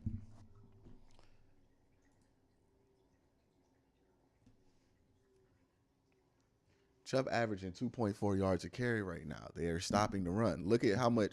Now, look at what Chubb's produced versus what Jacoby Brissett's been able to produce. Yeah, the curl routes were working the first. I mean, the whole offense was working. It wasn't just curl routes that was working. The whole offense was working that first drive. They went away from it, right? But Jacoby Brissett's 11 of 14 for 115 yards with the touchdown. Nick Chubb is 6 carries for 16 yards. You got to ride the high hand, man. You got to ride the high hand. That's all I'm saying. Ride the high hand.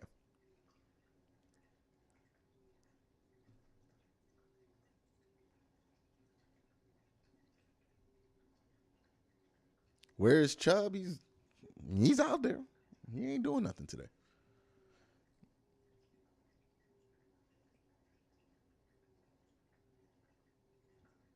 Oh, really, DC? All right, well, get clapped.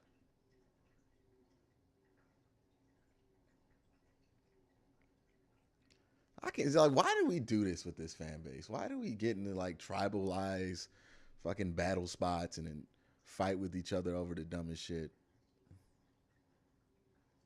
Y'all don't get tired of this? Y'all don't get tired of it? If it's not Baker Mayfield, it's something else. It's something else. Like, to the portion of this fan base that is dedicated to hating their own team, please fuck off. We are tired, bro. We are tired of you. Like, find something else to do. And I'm not saying to the cynical people who are like, oh, the Browns stink. Like, no, I'm saying like to the people who legitimately don't like the team anymore, but can't stop watching them for whatever reason, please get a hobby. I'm so tired of this. I'm so tired of the constant infight. Like the constant dumb shit that I see within this fan base sometimes. And I know it's not just the Browns. I know to some extent it happens with every fan base. But with this fan base, we seem to do it with the enthusiasm that is unfounded.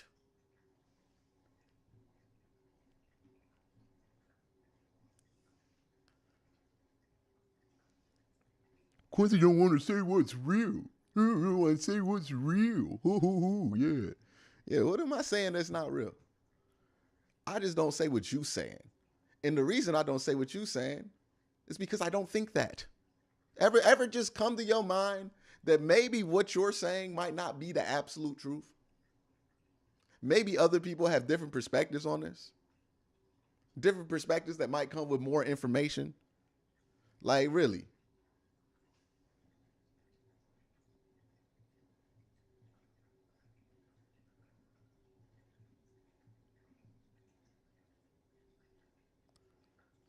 All right, Carl, well, if it's done, buddy, you're done too. Come on, get clapped. I'm tired of looking at you.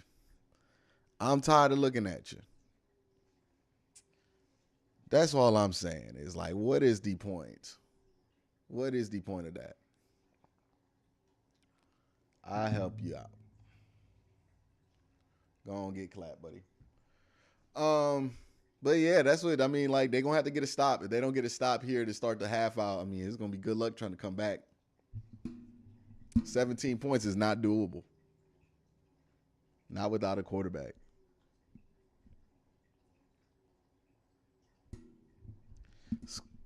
Nick Chubb fumble, offensive line playing terrible. I mean, like, if the offensive, like, it's less Nick Chubb and it's more the offensive line.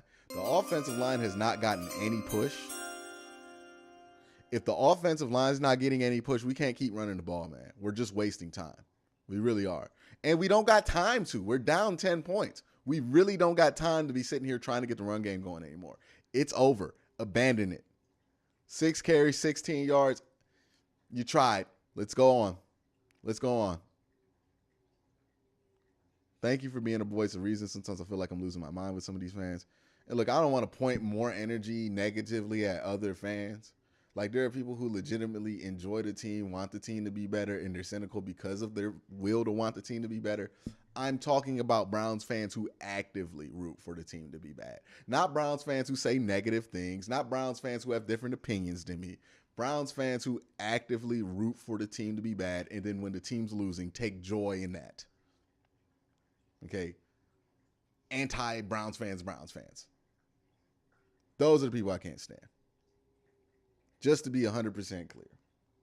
I might get irritated with some of the dissenting opinions, but I understand that it comes from a place of wanting the team to be better. Ultimately. It's the people who don't even want the team to be better that enjoy that the team's not better because it puts more traffic to their page or whatever, because that's what they're selling is woe is me, sad Brown fan, or whatever it is. Like, that's the shit that I can't stand. If you cheer for a team, you should want them to get better. How you go about that, a lot of people going to have different opinions on that. That's fine. But if you out here rooting on the team to stink just to prove your point, then I just find that to be a pretty weak trait. You care more about being right than you care about something actually going well for something you care about, supposedly. I can't vibe with that. I really can't. That's all my point is. I'm just tired of everybody trying to be right more than they want the team to be good. That's it. It's just everybody fighting over who's right or wrong about something. Everybody taking a stance here, putting their flag in the freaking ground, and then fighting everybody who disagrees with them because I must be right. I get criticized for not doing that. PC Principal, South Park references, says a good coverage on the Browns content channel. Appreciate you. You know what I mean? But I get criticized on this because, hey, in week 1, I might think this is the best way to go about business. But 6 weeks of evidence and film might tell me, oh, that's not the best way to go about it. And then somebody will go, well, you said this week 1. Yes, I changed my mind because I had more information to go off of, and now I don't think that's right. I'm not going to stake my opinion in the ground and then argue for it to be right no matter what happens in front of me. I find that to be ridiculous. And I find people who encourage people to behave in that way to be ridiculous. Chris, some people just don't want the team to fail for their own personal. They just want to be right. They want to be right more than they want things in their life to be good. And that's where it gets toxic. It doesn't matter who the QB is. If you can't run the ball, and the O-line is getting beat this bad off the line of scrimmage, you not move the ball that well. Yeah. Got to go back to what works, man. Defense has to get this stop. Look, if they go down 17, the run game's gone by default. You're already down 10, so it's not like you could just mess around with running the ball. So, hey, man, run the ball, Twitter. They ain't going to run the ball that much, man. Yeah, Deshaun's coming in December. Hopefully he gets to play in some games that matter. But we'll see. We'll see. You get the 4 wins, and if he gets onto a hot start, then maybe. But it would be nice to get this one. But it's going to be a tough one to get. You down 10 on the road, man. Got to get it. The game to Alec Ingold on a pass play, and then right before half, just a beauty down the field to Drake Sheffield. 14 of 17, 154 yards. I don't think Njoku's going to save this, Mighty. I don't think Njoku saves this horrible run blocking effort and this horrible pass blocking effort. Well, I think the pass blocking has been a little bit better than the run blocking, but I don't think Njoku saves it, but he certainly doesn't hurt it. So there is that. They just got to figure out what's going wrong. Is it communication or is it effort? And figure out where they need to focus their energy. Hopefully they come out the second half and they show some fire and brimstone, but we'll see. That's been a strength of his as this season has gone on. I do think that the Browns secondary, they have covered pretty well, considering the fact that Waddle and Hill haven't been a factor, and they've taken away the middle of the field better than most teams have been able to do against Miami. But the run game, the balance, it's a good second quarter for the Dolphins. Raheem Mostert is deep. And our second half is underway. This one is short. Mostert from his own 7-yard line. To the 20, to the 25, and out across the 30. It's not a great start. A.J. Ross. Greg, Browns coach Kevin Stefanski used the metaphor. They've been stubbing their toe too much on the offense between penalties, sacks, and a limited run game. He says it's hard to get into a rhythm. On defense, he added they have to find answers to stop the run. Meanwhile, Dolphins coach Mike McDaniel mentioned wanting a balanced attack, and he said he found success via the air and the ground today with his team, especially Jeff Wilson Jr. He also pointed to their pass rush. He says he wants to get more turnovers off of that, guys. 7.8 yards per carry is ridiculous. Pretty much the way they wanted. Jeff Wilson and Ingold in the backfield to start off. And Tua to throw. Outside. That's Wilson. And Wilson down the sideline. Bumped out of bounds by Deion Jones. Come on, defense. Got to force a punt here. Stands out is, as I kind of mentioned, is how Let's see. I don't know who Miami's punter is, but I want to see him. Q, what do you think? Would it make a difference if they move Garrett and Clowney around? I mean, at this point, you got to try something, right? You know what I mean? Try it. Who cares? What we know right now is that it's not working, whatever they're doing. So, I mean, if Clowney and Miles, if that has a chance to work it. Man, we getting gashed, dog. Getting gashed. It's not even hard for them right now. We're not even making them work. Right now, it looks like everything the Dolphins dial up is really working according to the way they want. Well, that's the mark of a good offense. I hear Greg Gumbel state the obvious. I think already it's only been 2 games, but you've seen what an impact that Jeff Wilson has been on this offense. You know, he's been a Mike McDaniel favorite for a long time. He scouted him coming out of college at North Texas, and already in just 2 games, he's made a difference in the run game. Tua on the move and throws it, and it's complete. And inside the 45 into the 40 is Alec Ingold. Talking about Jeff Wilson, he's had himself a day so far. We're only halfway through the game. And he's averaging 7.6 yards per carry. And you saw him last week pop a couple of big runs as well. Just open space, man. Just way too much open space. You know, Mike McDaniel feels like he has 2. This isn't one of them secret Myles Garrett good games. This has been bad, man. You can see he's really good at finding ways to use his players in this offense. Not much there as he stood up at the line of scrimmage by Alex Wright. Now to AJ. Well, Greg, and speaking with Mike McDaniel about Jeff Wilson, he said it's rare you can be good at your job and make other people better at their jobs. He just has an it factor and intensity that other guys feed off of. And he also has a special place in his heart as one of the guys that McDaniel drafted at the 49ers. So he's really making a big impact on this Dolphins team immediately, guys. He is, AJ. Thank you. 2nd and 9. For the Browns, it's so key. Right now, you've got 2nd and long. You have got to keep the Dolphins in a 3rd and long situation after this play. Tua's filled with the ball and Nope. In my personal experience, people who were fans and decided to hate the Browns after we traded Watson has a lot to do with what he looks like and what the quarterback traded away looked like. It's a bunch of just messy shit with that, to be honest. But if it's not Baker Mayfield, it's going to be something else. It's Kevin Stefanski. We find these things, is my point. To disrupt their timing, the pressure. You've got to get in his face and get him to do something. Man, warm on, bro. This game's over, dog. I mean, I'm going to stay on. We going to watch it, but that's a wrap. That's essentially a wrap. Could not have that happen. That is absolutely what you could not allow to happen, man. Just got washed completely. Nobody ever touches him. Was the whole defense at the club? What is this shit, man? That was pathetic. These running backs are as big as they've been all season.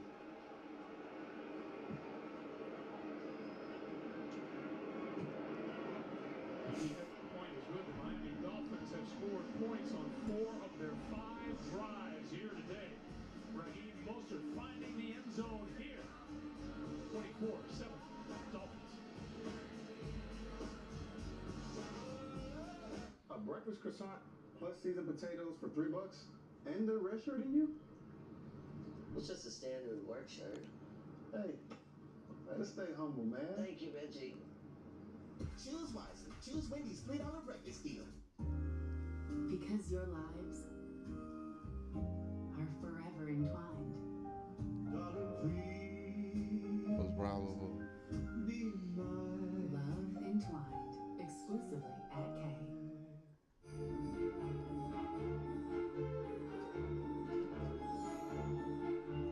WeatherTech gift cards have the power to wow everyone on your holiday list, offering a variety of American-made products. WeatherTech. Nice. Like floor liners, cargo liner, tablet holder, food tray, cup phone, sink mat, head feeding system, anti-fatigue comfort mat, and more. Order the WeatherTech gift card instantly for the perfect gift at WeatherTech.com. Well, that was about as terrible as that could have went. There was no resistance at any point. There was absolutely zero resistance at any point in that drive. It would have been better if they just let them score in the first play. Like, if you were going to do that, at least save the time on the clock, right? Save the 3 minutes and just let them score. If that's what we're going to do. I don't think we're going to see the punter today. That was pathetic.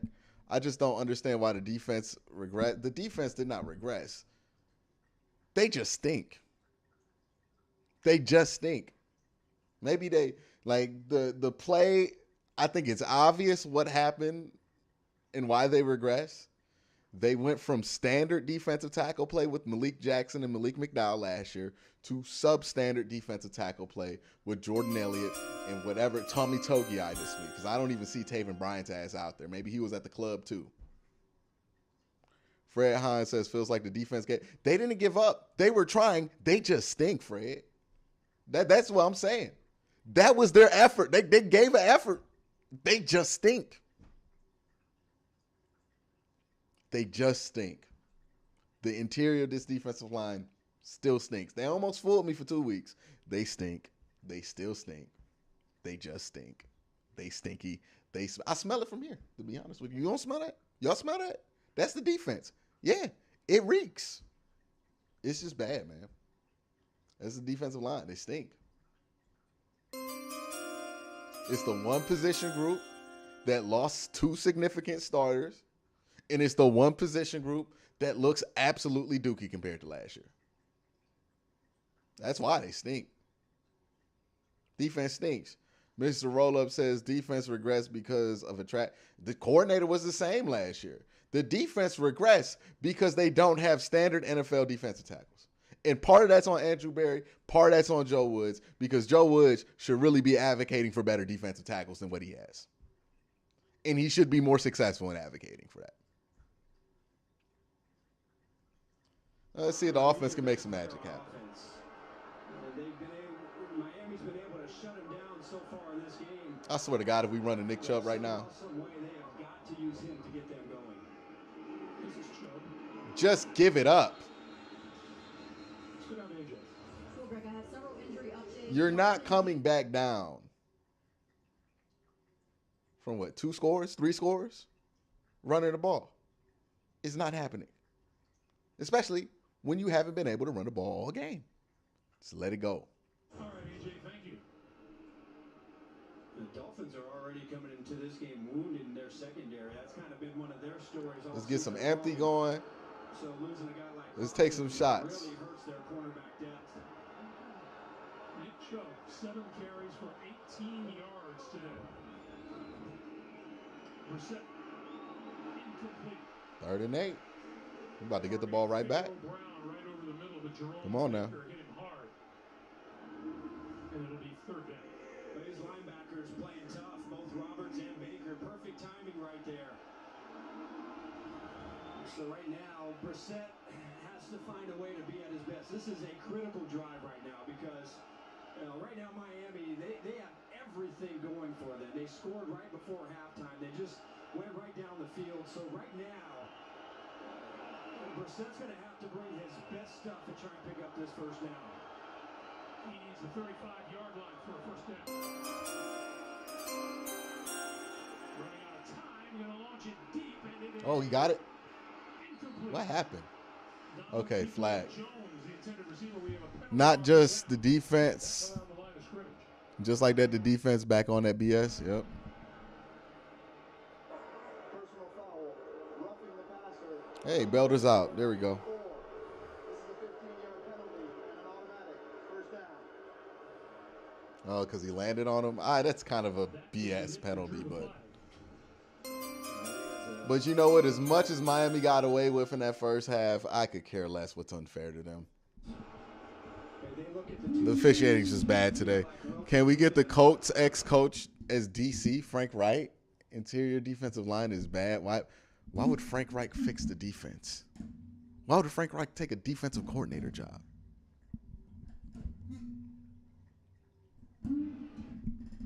They keep possession of the ball now at their own 41-yard line. And the fake to Chubb this time. And throw is complete to Chubb over the middle. They're just going to start trading yards for time? Yeah. Well, at least get the yards. That's what I'm saying. Like, don't just give him the ball back. Get the yards. That when Wilkins does hit him, yes, he's within 2 steps, so that part is fine. When he does land, though, they are looking for him to use some body part to brace himself before he drives the quarterback into the ground. And in that situation, I think he does land without bracing and puts full body weight on the quarterback. That's why they call roughing. And there is no reason not to go for it right now, man. You're the man, Gene. I defer. I defer to Gene. We haven't reached a stage this season yet where we argue with Gene. No. Thanks, Gene. The Cavs better not lose tonight.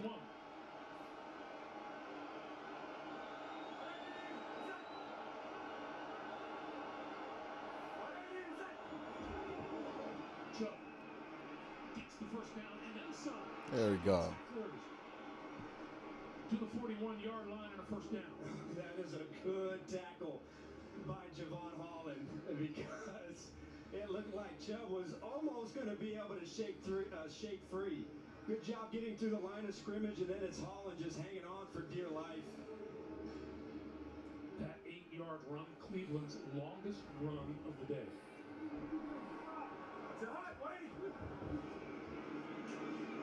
Chubb to the left side. Not much there. Credit this Dolphin defense. Please. Just give up on the run right now. They're really this defense, their strength up in their front seven. They have good run players with Wilkins inside, Sealer inside. Their edge players with Jalen Phillips have always played good against the run. Their backers, Roberts and Baker, they're pretty good inside against the run. Again, they've gotten hurt from some scrambling quarterbacks this season. But they do not make it easy to run the ball inside. Percent now looking at a 2nd and 8. Good run, Jake. Inside the 30, sliding down and around the 25-yard line. Good run, Jacoby. But enough for a first down for Cleveland. Really nice job from Brissett. I joked with him in our meeting because you look at the tape from last week and you saw how good Justin Fields was on 3rd down, and I said, is that part of your Okay, that's not a serious suggestion. Certainly not the athlete of Fields, but he is. Thank you for the super chat, Keith. Underrated scrambler, and that was a nice job picking it up. This is Kareem Hunt. Hunt hit almost immediately by Christian Wilkins. Yeah, he is. Wilkins has made a name for himself as one of the top run stuffers inside in the National Football League. He's slippery. He's got great power, but when you watch him on tape, he's really good at just playing off of blocks and not letting the offensive line getting a good target on him. Once again, he's able to get Hunt before he can get started. Loss of 1 makes it 2nd and 11. Brissett finds his man. Got to give credit to Miami. Their defense is balling. You know what? It's not balling against the pass. It's not. It's not like they've been shutting down. They have not stopped the pass all game. Why are we going away from it? Just keep throwing it. Throw it underneath, rally up and tackle, but when you play the small ball game, now what becomes critical is your situational, your 3rd down, your red zone. You know, who's going to be better in these critical situations? You got 2 to get 4. Brissett gonna go for it all. Ah, he missed him. Incomplete. Peoples-Jones was there, but so was Justin Bethel. I know we're not kicking no field goal. And that'll bring the field goal unit on for the Browns. All right, man. You need the 3. You need the 3. You need the 3. Let me not. That's fine. That's fine. You need the 3. Eventually, you're gonna have to get the 3. That's a fine choice. Let me stop. I'm just upset that they're down 24-10. That's not an actual criticism that they kicked the field goal.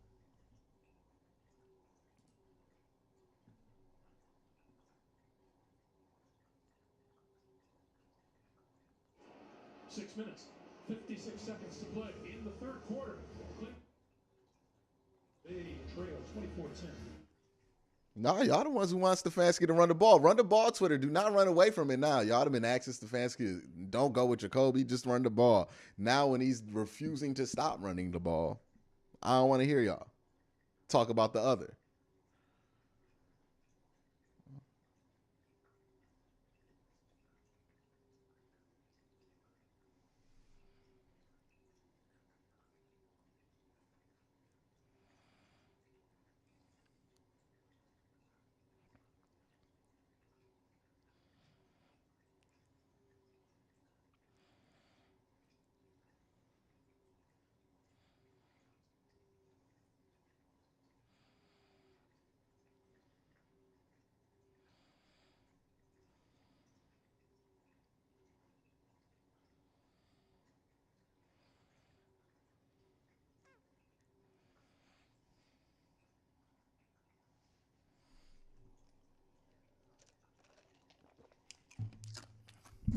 Again, Jacoby Brissett is what? What is Jacoby Brissett today? 13 of 19, 130. Nick Chubb, 9 carries, 28 yards. It's under 3. Is that? No, it's at 3 yards per carry. Got to give up on it, man. Just throw the ball at this point, man. I mean, like, it's a minimal point, to be honest with you, if the defense keeps playing like they're playing. It's a minimal point. At some point, the offensive play calling does not matter when the defense stinks. But, yeah, it's time to throw the ball. It only matters if you get a stop here. I would love to know what Miami's punter looks like. I ain't met the man all day.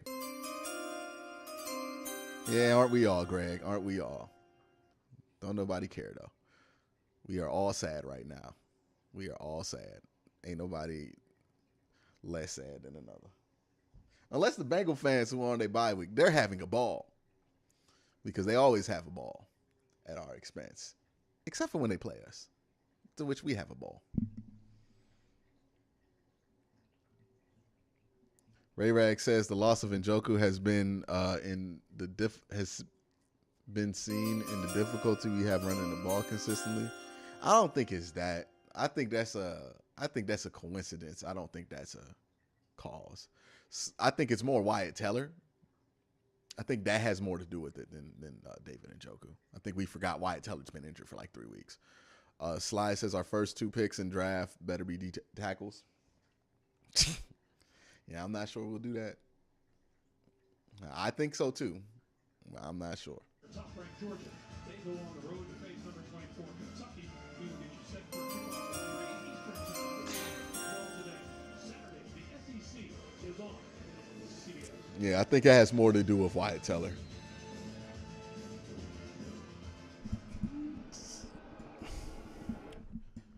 Yeah, a more aggressive approach on defense too would be appreciated. Like if they're beating us with 4 men up front, let's try to put an extra D lineman on there. Oh, now they're going to throw it deep. Good play, Denzel. Good play, Denzel. Good play, Denzel.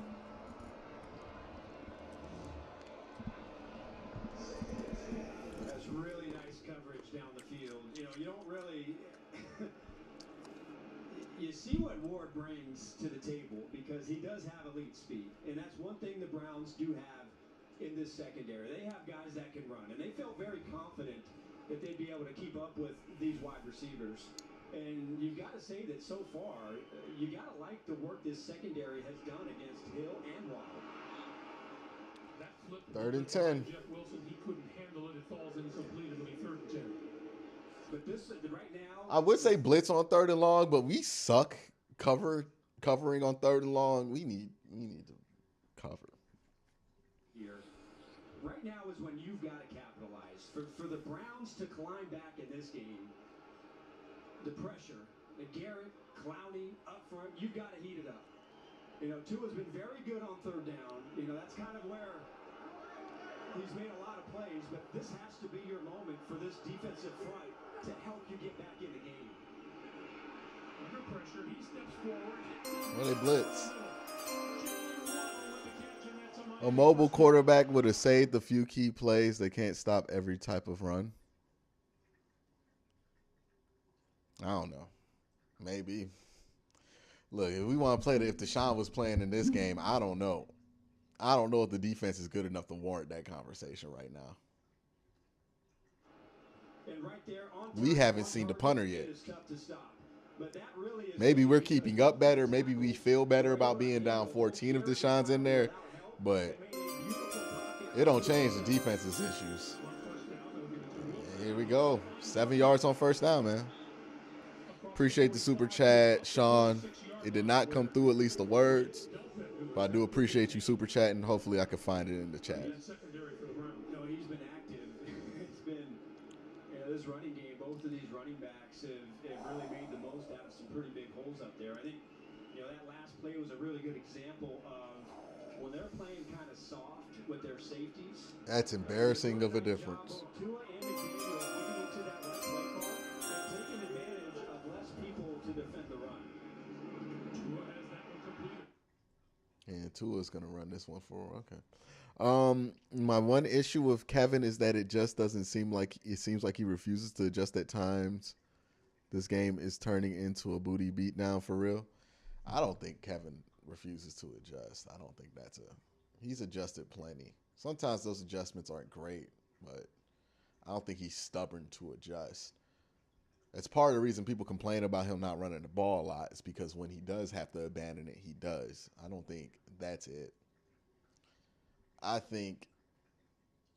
think you're getting terrible line of scrimmage play today. And here the Dolphins are You can't force a punt. the Cleveland 40-yard line. Tua rolls, throws, and that is Like when we're deep into the 3rd quarter, you're down by 14 points and you have not forced a punt the entire game. That tells you where the problems are. You're already -1 in the turnover margin. You're +3 in the points turnover margin. 6-point swing early in the game. It speaks for itself, man. Speaks for itself. The one time you did get a defensive stop, you did nothing with it offensively. Just a overall horrible performance by both sides of the ball. The offensive line to pretty much take out the defensive end from Cleveland. Tua has 6 different receivers so far today as he gives to Wilson. And that is another 1st down. I mean, we can't even hold them to a field goal, let alone stop them from fucking getting points. We can't do anything about it right now. Yeah, this ain't a game that Deshaun Watson gonna save you from. You're closer, no doubt, but I don't know what happened this week. Weird stuff happens when teams play in Miami. That's all I'm willing to say. It's weird stuff happens when you go to South Beach in any sport. This is why Miami has the best home field advantage of all the sports outside of Denver.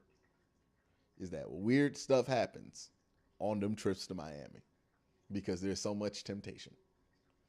And it looked like a lot of dudes on this defense got caught up. And in the offense, got caught up with some temptation last night. Looked like they got us. Mitchell Wasan says showing like this after the bye week is horrible. It is what it is, man. It's just a bad game. We'll see how they play next week in Buffalo. It's just a bad game. It just is what it is. We don't got to write a think piece about it.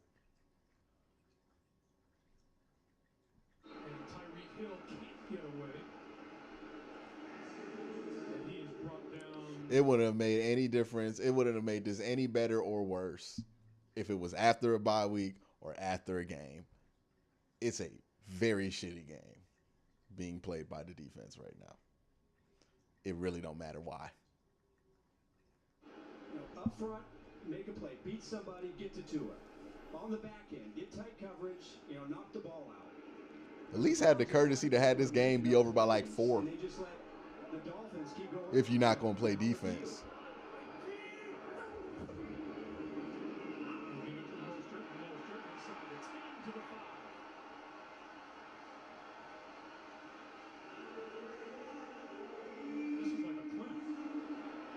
So watch the offensive line, how they fire off and they make contact.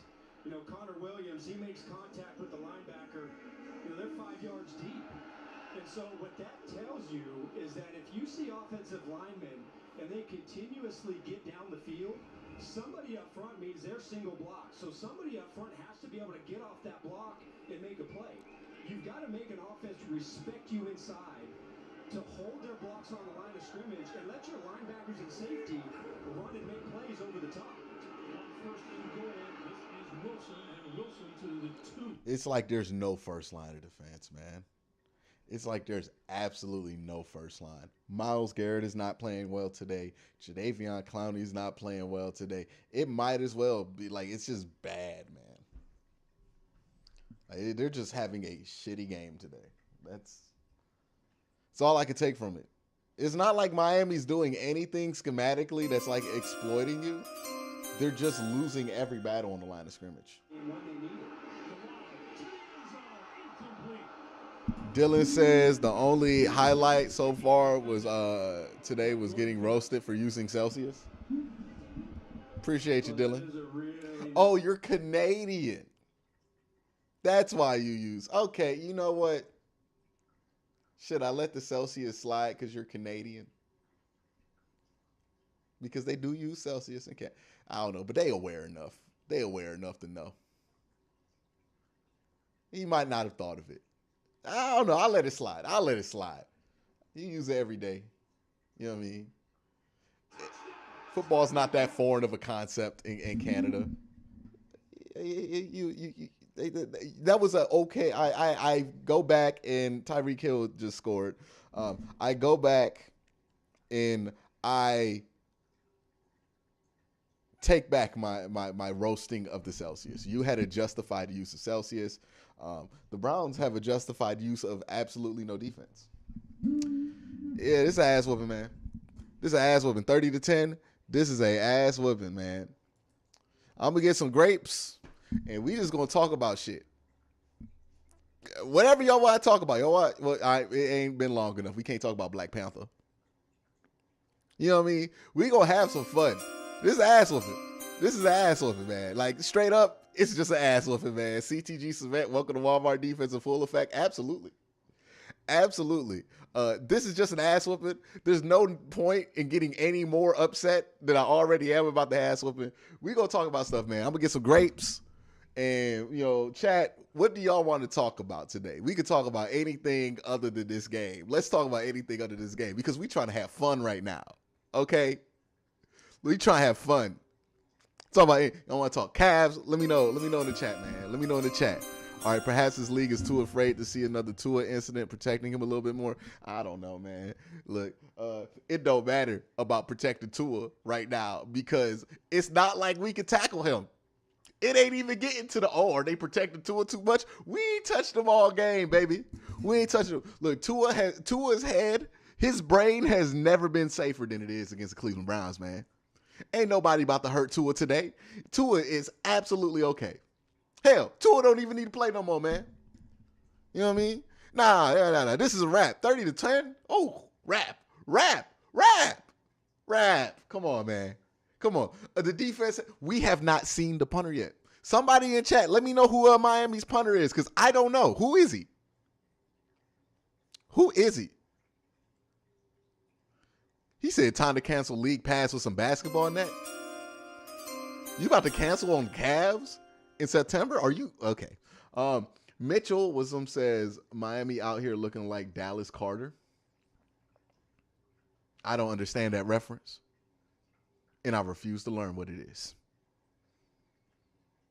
Oh man, down 30-10, boy. I'll pay attention to the game again when it warrants my attention, dog.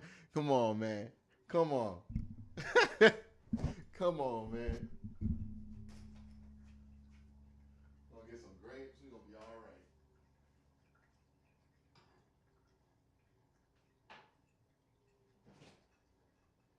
Get a cookie too.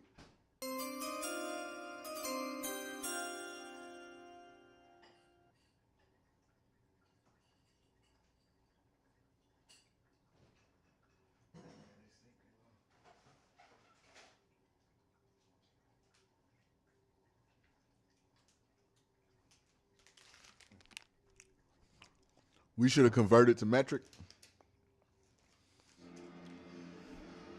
Football would be weird in metric, though. Be measuring out yards and meters and shit. Like, what would football look like with meters? Somebody render that to me. Playing on a 100-meter field. Hell, might have more passing yards. Passing meters. That would feel weird. Commonly Uncommon says, not going to lie, parting with the first or second rounder in the offseason for a good defensive tackle, not sounding too bad. Nah, I ain't doing that. I ain't at that point. It shouldn't be that damn difficult with a second, third, fourth round pick to get a starter. Just get a couple starters.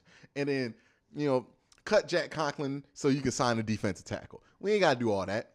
We ain't got to get Deron Payne. We just need somebody average. That's all we need. It is. It's a lot of fun. There's no doubt about it. We going to get Chubb going, y'all?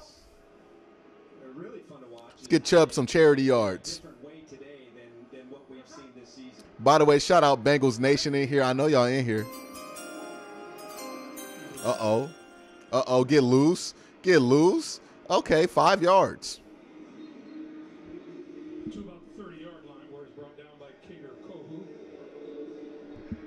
Here's to making memes to dull the sorrow. Scrimmage yards today. Jeff Wilson, 101. Raheem Mostert, 88. Extra added offense for this Miami team. Here's Chubb. Left side. Hey, there we go. And out across the 45 to about the 48. There is a penalty marker down. Oh, no. Is that on us? Damn. The Browns just can't buy a break today. Let's go. Number 72. It's a 10-yard penalty when you keep second down. And it is the end of the third quarter. That is Froho. That negates that.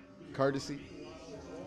Ray Rag says, there is no way AB can watch his BS this week. Can watch his BS this week and don't think we need multiple defensive tackles. Fire the whole effing room. Make them take the Uber home. They don't deserve the damn plane. Yeah, man. I think it's very obvious to everybody for like 4 weeks that this defensive interior can't return. It should have never started to begin with. And that is on AB. It's not a fireable offense. But like if it happens next year, it might. If the team's bad enough. Izanza says Ravens got the best O-line in the North. Go Ravens. Oh, there you are, Raven fans. Y'all on bye week 2? The Ravens on bye week 2? There we go. There we go. You know what I mean? I think it's just the bad AFC North teams that are playing this week. Y'all think Deshaun gonna go 6-0? The good thing about, the good thing though, is if Deshaun goes 6-0, it's not like we got to be sitting here arguing about draft position because we don't have a first-round pick. That's a good thing. We don't have to be like, should we put Deshaun in for a draft pick and all that? Nah, man, we don't got to play that stupid shit. It don't matter what Deshaun does. We don't have that pick anyways. He can win as much as he wants. We're incentivized to win. I think the Cavs will win tonight. 10 p.m. games, old past Kevin Kevin Love's bedtime. Not serious. No, he's not the issue, but I do think they'll turn around tonight. I hope so. Like, for real, though. Like, I'm thankful. I'm thankful that they traded for Deshaun Watson. Purely because now I don't have to hear fans argue about whether we should win some games now. You know what I mean? You know what I mean? 6-0, he has a shot to go 6-0. Absolutely. I don't know why people are like, no shot. He has a shot. I know this team sucks right now, but they ain't going to play like that the rest of the year. They'll have better games. They've had enough games at this caliber. They should be done with this for the rest of the year. But at least we don't have to hear that, right?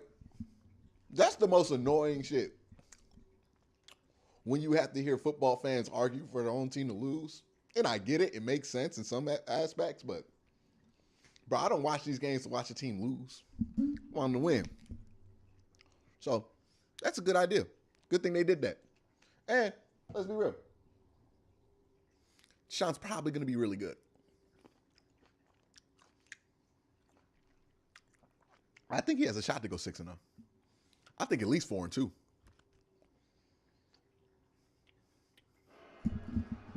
Look at them teams he's playing. He's not playing nobody difficult.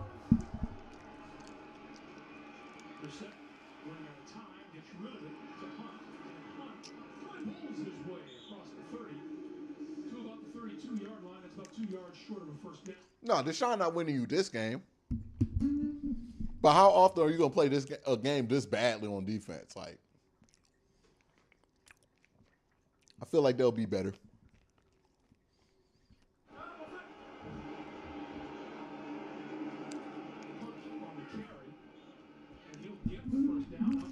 What's the over-under?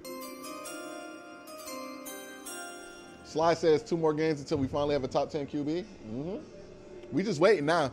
Greg, I am. We just waiting. That we're sitting here to start the fourth quarter, and the Browns have 60 yards rushing in this game.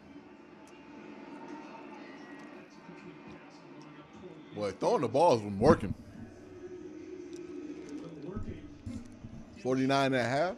For this Cleveland team is the return of Deshaun Watson, ticketed to be Week 13 in Houston against the Texans. He hasn't been allowed to participate in practice. I think we're used to duct tape solutions from that room for years. They said they need duct tape no more, so we got to spit in our bubble gum solutions and thought it would work. Yeah, man. A year like this from the interior defensive line was due. Was absolutely due. They've been playing that game for 2 years. It finally got them in the ass, man. Hope Andrew Berry learned something. Playoffs, for him to come and return and hopefully get hot at the end of the season. This is Chubb breaking free up the sideline to the end zone for the touchdown. That's the Nick Chubb we've been expecting to see all day long. Yeah, it is. Why somebody act like we didn't run them enough because of that run? Why somebody act like that? I don't even care. People argue, say what the problem was. We know the real problem, defense stinks.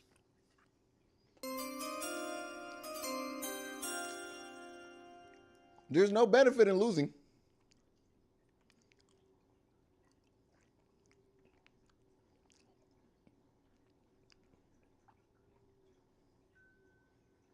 Bad year to play the AFC East? Oh, my goodness, man. Everybody in the AFC East over 500. Dave Miner says, but if we lose, we get a better third. I don't care about that. I'm not about to sit here and argue about, hey, should we get moved? Should we lose to get a better position in the second round?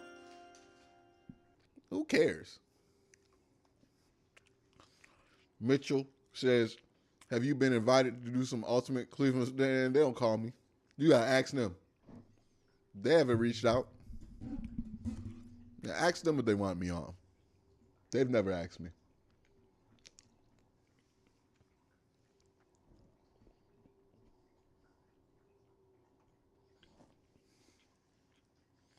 Hey, bro, I was going to stop here. It's not over.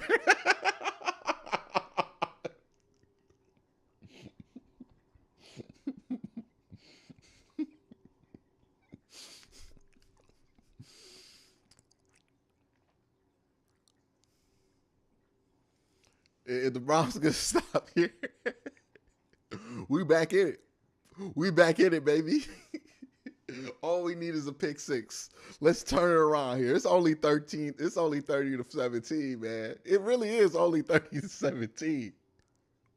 We only down by like 14 points. We could come back. This could be the most hilarious stream of all time.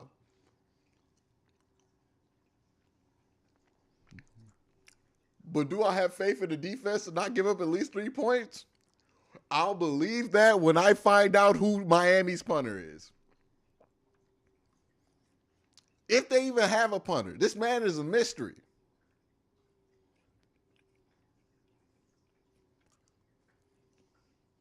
This man is a mystery. Kicking off to the people that are at the top. If you break trust with James, you go home. Who does this guy think he is? Like, you're not the Godfather, dude. New Survivor, Wednesday on CBS. The NFL on CBS is sponsored by Corona Extra. Find Let's the see. fine life. Live La Vida Más Fina. And by Honda. The power of dreams.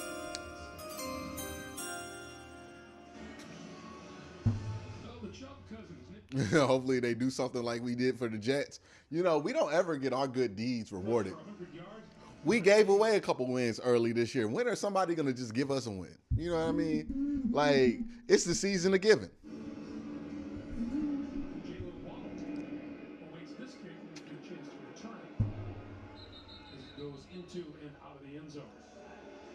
A reminder coming up after the game time, permitting the State Farm post-game show. Michael says, Denzel Ward, welcome back, pick six. Yeah, we'll see. You know who's delighted back there in the studio? Boomer Esiason, to see a fellow left-handed quarterback whipping it all over the field. Yeah, I'm sure they like to stick together, Greg.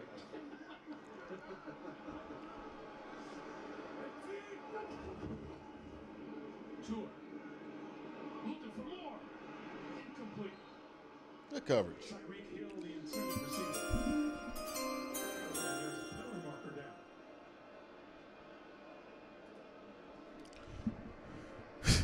Stop the cap. Your comp queue, they would be linking with the ops, UCSS. I don't see it like that, but I've not got. What's the IT? What's the IT? It's the IT meme, right? You know what I mean? I didn't get a call. I ain't get a call. For what reason that is, I don't know.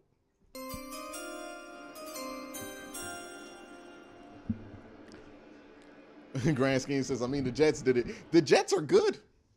The Jets are a good team. The Jets have a winning record. Why do we think we can do stuff that good teams can do? We're not good. We're not good. We have flashes of competence that we follow up with some of the most incompetence I've ever seen. You know, longer passing situations and try to let your ends get after the quarterback. We'll go back to the ground game, and this is Wilson to about the 42. Bro, just give us one break. You know what I mean? Just one break. Another update. Let's get you back to New York. Come on, Bill Cowher, take it away. Yeah, Greg, and Adam, watch Dalvin Cook. He's going to take this handoff, little read play right there. Make one down this. And he's even. He's leading right there. 81 yards. Dalvin Cook will cut the lead now that Buffalo has over the Minnesota Vikings, 27-17. Adam, I think you still would have caught him. Back to you. Oh, yeah. That's who we playing next week. Thanks, Greg, for believing in me. Gotta be a hold, right? Gotta be a hold. Chargers tried to give us one, and we said, I know we were so nice that even the Chargers dropped that win on the floor, and the Browns didn't steal the money out the win. We just said, hey, bro, you dropped the win. Come pick that up. Come pick that up, man. Come pick up that win.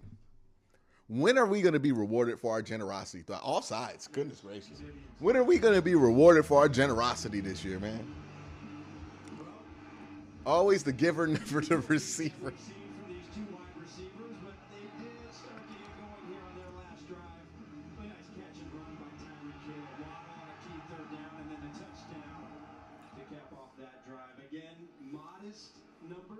They can't always go for over 100.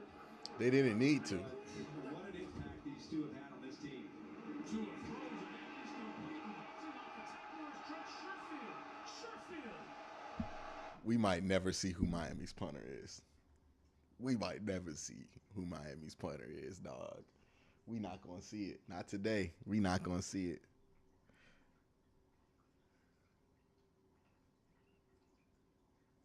We not gonna see it, dog. We not gonna see it. It's not happening.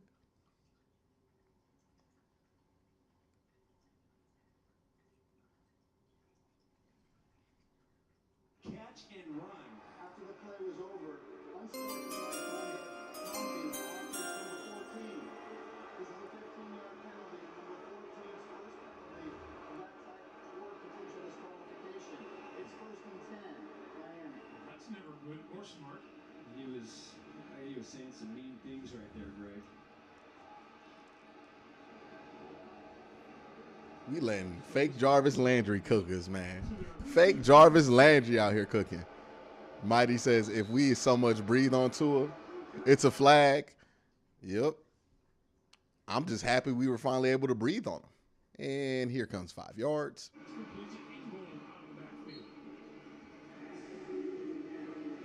he's brought down at the 35-yard line. Deion Jones and Sione Takitaki. You know what else I've noticed in this game is just how many negative plays have the Dolphins had today? You don't really see many, do you? No. It's even, it's not all about just bombing it down the field, but just, they just keep the offense moving. They just keep it in rhythm. They keep it in sync. I think Tua does a really good job of, if it's not there, he quickly finds his outlet and lets them pick up some extra yards. It's really been working well. And Miami uses a timeout here with the 11:15 to play here in the fourth quarter and a 2nd and 4. I believe we'll take a break. Come back to Hard Rock Stadium. Ray Rag says, Happy holidays, Mr. Scrooge. I can barely get. I think their punter's already in street clothes, chilling at home. He might be at the club. I wonder, did the Browns see the Miami's punter at the club when they was there last night?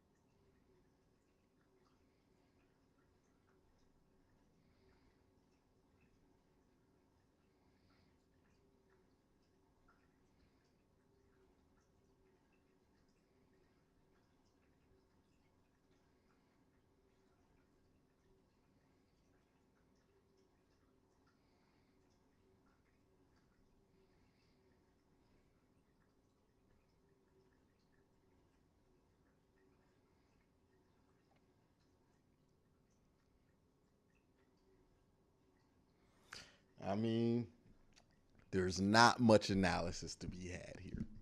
Offense is all right. The defense really stinky. So stinky that, like, well, what am I going to do?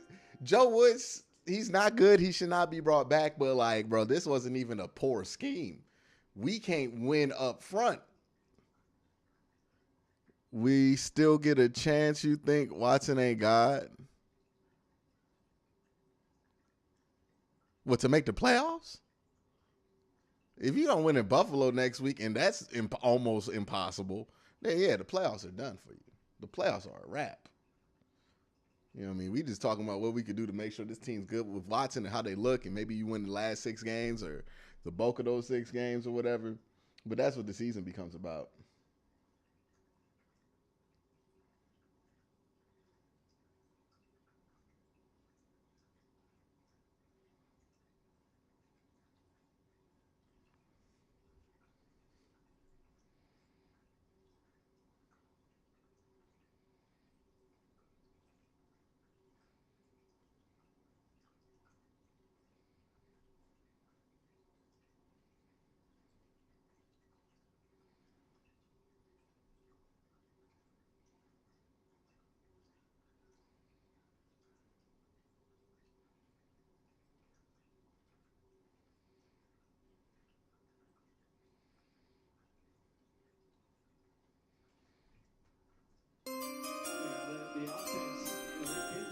You joking about the Browns at the club, right? Yeah, the Browns were at the club last night. The defense was definitely at the club. The defense was at the club last night. I know a Miami hangover when I see one. They all hungover. The boys is at the club.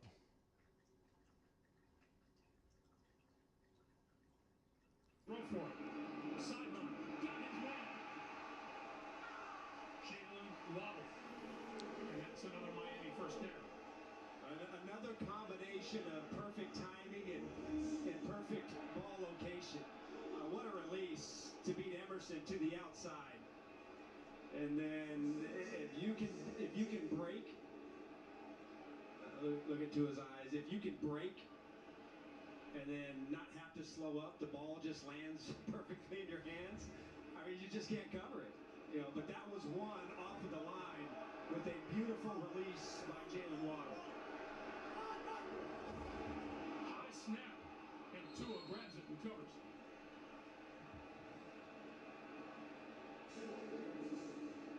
There are many things that have happened that you might label a mistake by the Dolphins today. A little bit of a high snap, but he was able to get that, just get it on the ground. Look, the Dolphins really have man. Look, Myles Garrett's going to stay, obviously. It's tough to be on the 2-game stretch. And then the guys on rookie deals, they're going to stay. But everybody else can go, bro. John Johnson, see you later. Three gems in a row together on offense. 2nd and 16, and that pass is incomplete. Arch, for Mike McDaniel, the head coach, and Frank Smith, the offensive coordinator, has to be some source of satisfaction that you can get the things done that the Dolphins have done today without huge contributions from Tyreek Hill and Jalen. They should take away nothing from this game other than that the Browns' interior defensive line is terrible. If I'm the Dolphins, don't fool yourself. Don't let this fool you into thinking that you're better at running the ball than you are. This is fool's gold. We stink, dog. We stink. Need to run the game, which they will, as they try to make the playoff. Can you run the football? Do you have a 4-minute offense? Can you close out a game? They're showing that today. Here's Jeff Wilson, and Wilson tripped up. I was about to be impressive. We gave up 16 yards on 3rd down. Like, that was a be impressive folding. Man, but we got the 4th down. And on 4th down, the field goal unit will come out. See it. Jalen Waddle doing some of the dirty work right there, trying to block for the ball carrier. What y'all saying in chat? So this will be from 33 yards out for Jason Sanders. Are we 4th in the AFC North? What's Pittsburgh doing right now? Pittsburgh up 20? 20-10? But they only have 2 wins, though. It's still a tie. We still get the tiebreak over Pittsburgh, I think. Because we got a better division record. So no matter what happens, I think we're still 3rd.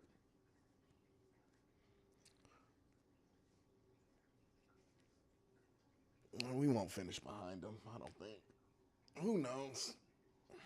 For 2, price for 1. New Pizza Hut melts, just $6.99. Will I do watch parties for the Cavs? Will I do watch parties for the Cavs? I think so. I'm about to be 3-6 like the Steelers with the Buffalo Bills on the horizon. Hey, man. Defense better have the game of their life next week to make up for this. Better have the game of their life. They play Josh Allen next week, dog.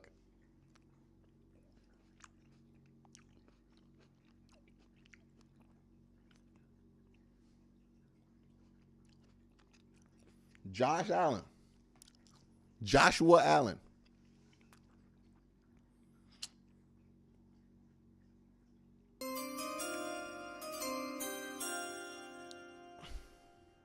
Man, Perion Winfrey wasn't doing a goddamn thing against it. You seen Perion play all year? He ain't ready. He ain't ready. He was probably at the club with everybody else. He just didn't wake up on time to catch the bus. That's why he was inactive.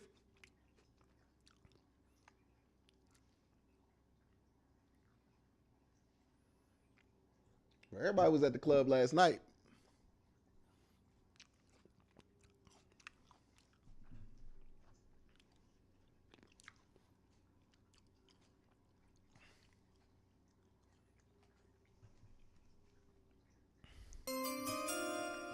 Week 18 might be to see who's in last.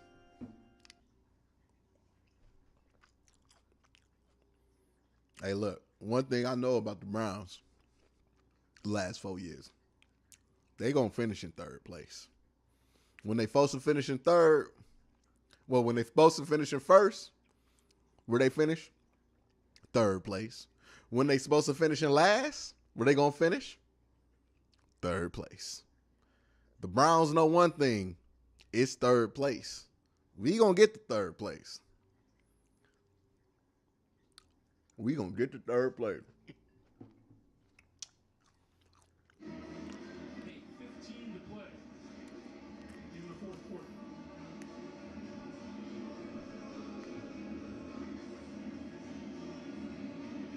The Dolphins have scored on 6 of 7 drives today. Ron Ford will not be able to run this one back. They'll start at 25, and we'll tell you about next Sunday in NFL and CBS doubleheader with the early matchups featuring the Eagles on the road at Indy, AFC East battle between the Jets and the Patriots. Later, over to the NFC, where Dak and the Cowboys clash with the Minnesota Vikings. We'll get you set for all of the action. The NFL today at noon Eastern time. That's next Sunday. The NFL is on CBS.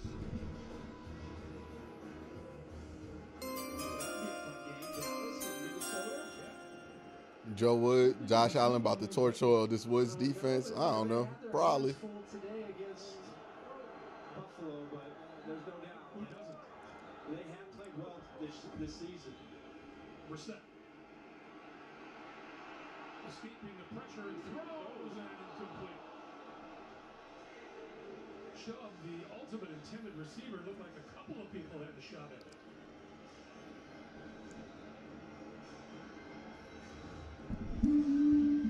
What's the score? I'm surprised. Is that Xavier Howard? I'm surprised that he wasn't able to come down with that. Houston losing there. The Browns really started out this game aggressive, and Brissett was off to a hot start. The fact that they hadn't been able to. Oh, Josh Allen got injured again. Long run by Chubb on their last drive. Really, it's been a one-dimensional offense all game. Brissett down the sideline. Incomplete, intended for Donovan Peoples-Jones. And Justin Bethel. Well, that's a couple times in this game that they tried to target Peoples-Jones down the field. Hands to the face? The primary target, and both times Hands to the face? We can't get a fucking flag? Why throw it, right? in their secondary. That's been, one of the issues for them as far as not living up to where they were last season. But a really nice game today by Bethel. Really, the entire secondary has played well. 3rd and 10. Brissett. That's complete. And Anthony Schwartz is brought down well short of first down yardage. And that is Justin Bethel. No, that is another great play because Are we Anthony going Schwartz, for it? One thing that he does have is speed, and he's got long speed.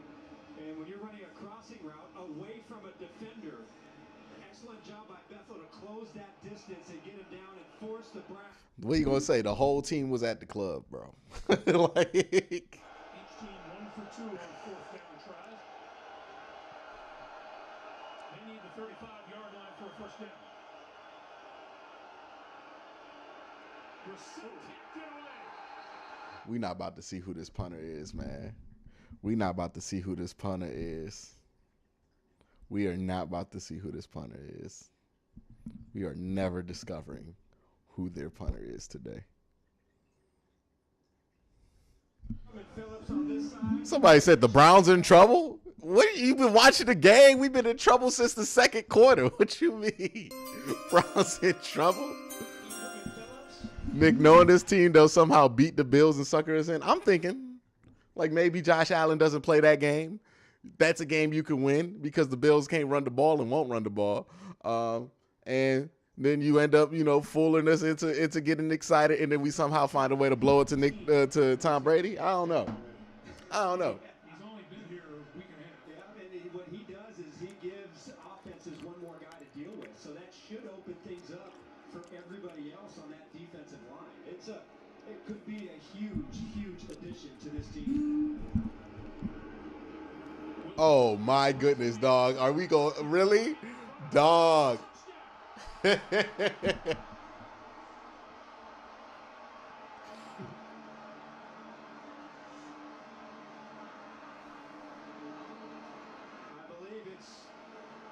Sherfield, who really is the guy they got to key block, and what I've seen, this offense has done such a good job by their receivers. Wow, what happened here, man? What happened here, man? Play goes on, but the receivers and the offensive linemen have done such a good job blocking downfield the holes. How many times have we even seen these Miami running backs get touched in the hole today? Not very often.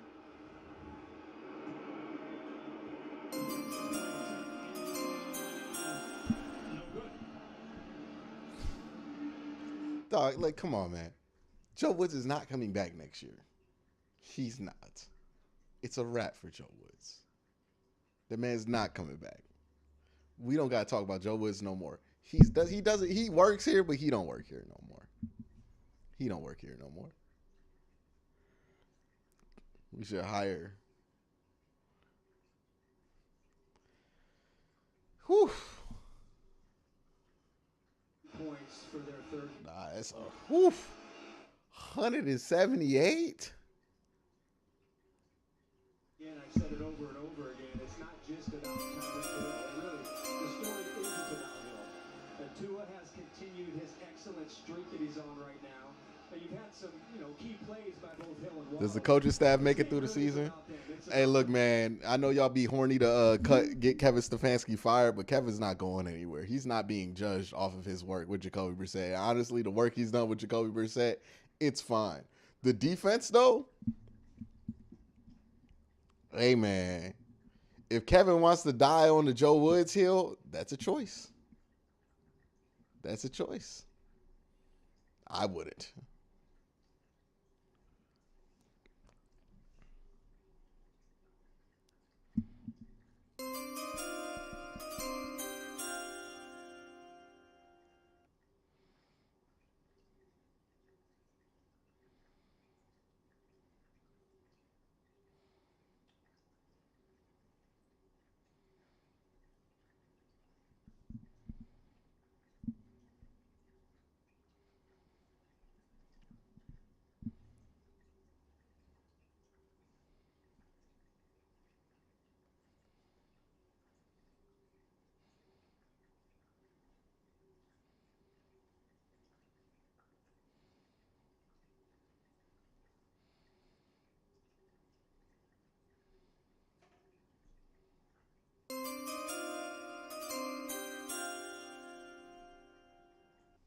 AB, this is why you don't get a head coach that does not know how to shut up about this stupid shit. Oh my gosh, please save me this, man.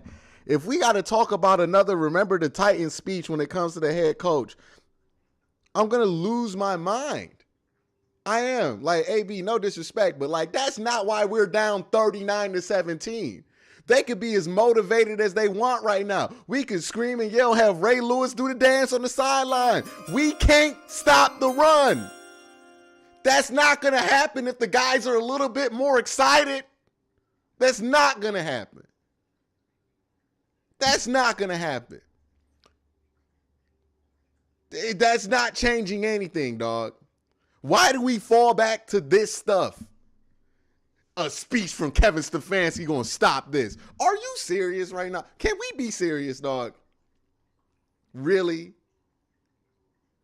That's not saving anything.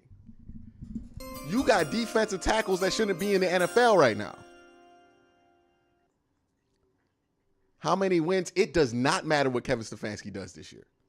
It does not matter what this team finish. It doesn't matter. Kevin's not getting fired. Just let it go. Let it go. Kevin's not going to get fired. He's not. He shouldn't get fired. We didn't keep Kevin Stefanski to see what he could do with Jacoby Brissett. We kept Kevin Stefanski to see what he could do with a dude like Deshaun Watson. He's not going to go anywhere. Yeah. Like, if he dies on the Joe Woods hill, then he'll get fired. Hold on. But we not firing Kevin Stefanski because the defense sucks. That's stupid. That's stupid, dog.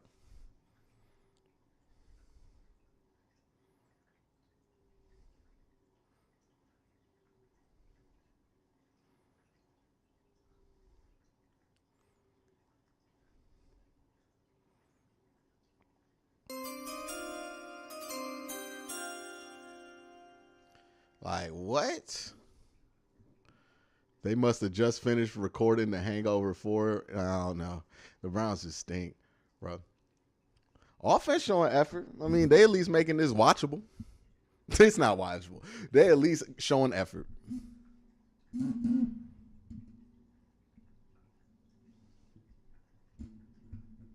Where Greg Williams? I don't know.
Ugh. I don't care what you're saying, dude. Why are you on the stream where I talk if you don't care what I'm saying? That's a weird thing to do. Coaches that inspire are the most overrated aspect. Yeah, there's no such thing. There's no such thing. There's no such thing in the NFL. This is not Friday Night Lights, man. Like, you're not about to inspire a bunch of dudes to play football when they grown as shit. They was at the club, something, I don't know. But, like, we need to wipe out a lot of these dudes, man. A lot of the players. People need to stop with we need Greg Williams. Look, man, let people be mad and say they want Greg Williams back. It's not happening. It's not happening. It don't matter. They can call for Greg Williams all they want and get horny for Greg Williams. It's not happening. You know what I mean? Everybody in the league know Greg Williams not good. That's why it's not happening.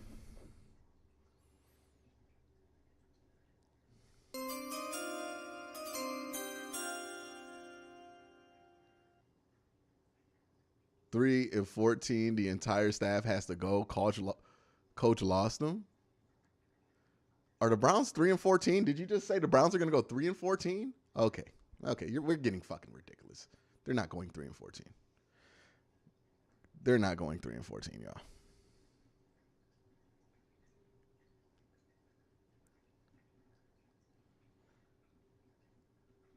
We're not getting Sean Payton.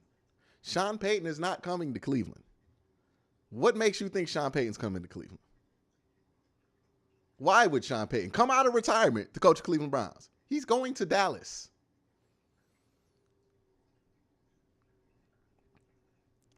Somebody said we need to find a legitimate quarterback. It's okay. Like, what? What, dog?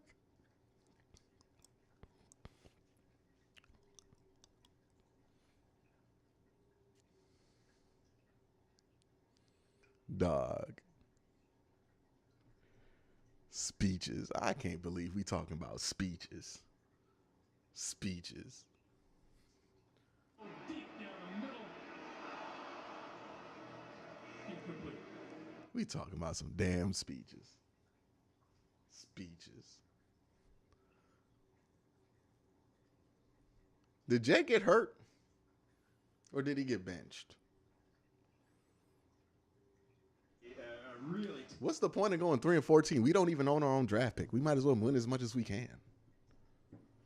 Yeah, they'll probably win like, what, they're 3? I think they're probably going to win 1 out of these next 2. So they get to 4. And they'll probably win 4 with Deshaun's back. They'll get to 8. I think they'll get to 8. This is an 8-win team. They look very 8-winish. This is a very 8-win team. Bell again, the intended receiver, again covered by Kader Kohu. How many times have we seen the secondary make plays on the football? It's almost every time Brissett throws a pass, it's a Miami defensive back breaking it up. They have just been... Yeah, like, for real, though, Myles Garrett can stay. Greg Newsome can stay. Martin Emerson can stay. Everybody else can go. A whole culture change needs to happen on that defense. The offense isn't quitting. The offense isn't quitting. The offense be trying, even in these situations. The defense, though, they do be quitting. We need to get rid of most of those dudes. Are you embarrassed? I'm sick, pathetic, fire Joe. It just is what it is, man. At least we ain't do this shit on national TV. At least only we watch this shit.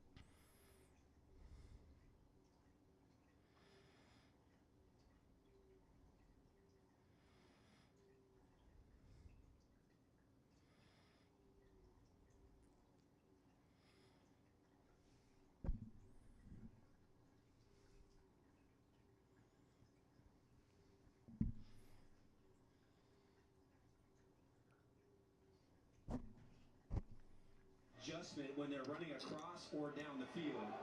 He's played at a super high level. 25 of 32 throwing the football today.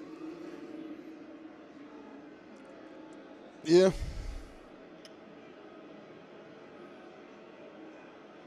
Oh, yeah, JOK can stay. Anybody on their rookie deal can stay.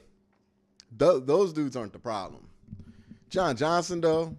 Ronnie Harrison, though. Those dudes got to go. All the linebackers that aren't JOK, maybe Taki. I mean, the interior is not playing. The interior defensive line, they're playing hard. They just suck.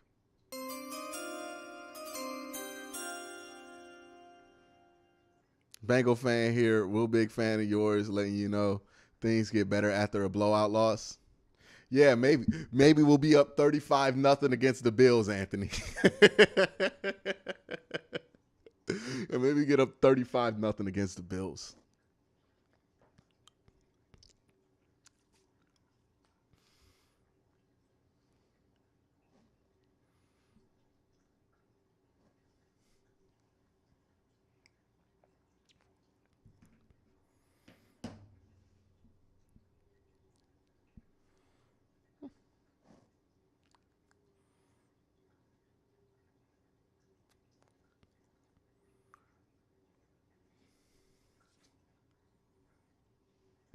Yeah, there's no excuse for this defense, though. There's no excuse. There is absolutely no excuse for this defense.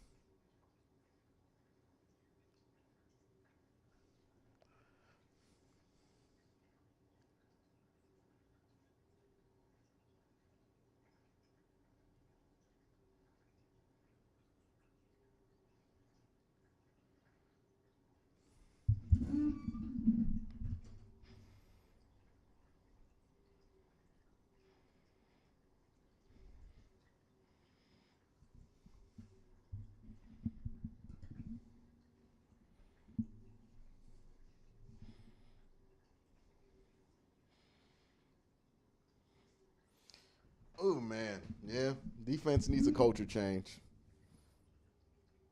Joe Woods got to go.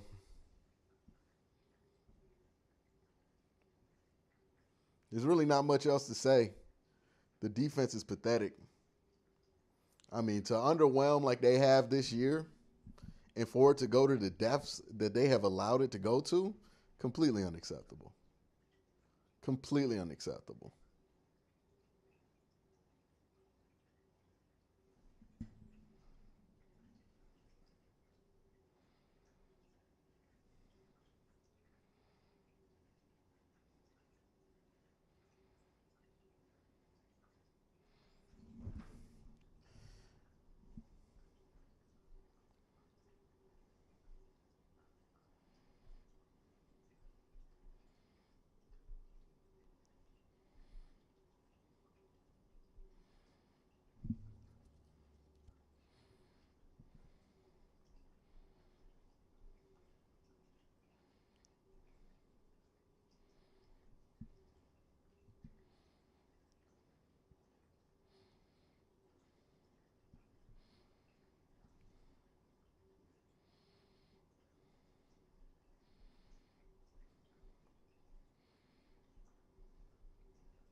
We really didn't make them punt once. No, we didn't, man. We didn't. Good for us. We didn't make them punt. We didn't make them punt a single goddamn time.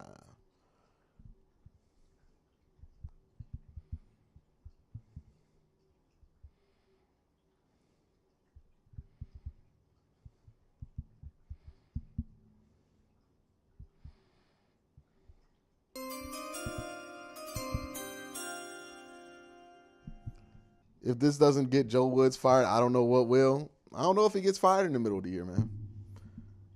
I don't know. I'm not doing 2 watch parties in one day. Y'all want me to die? Hey, come on, man.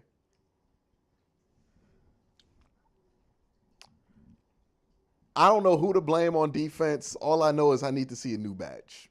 I need a new coordinator. I need a new green dot. I need a new linebacker. I need new interior defense. I need new.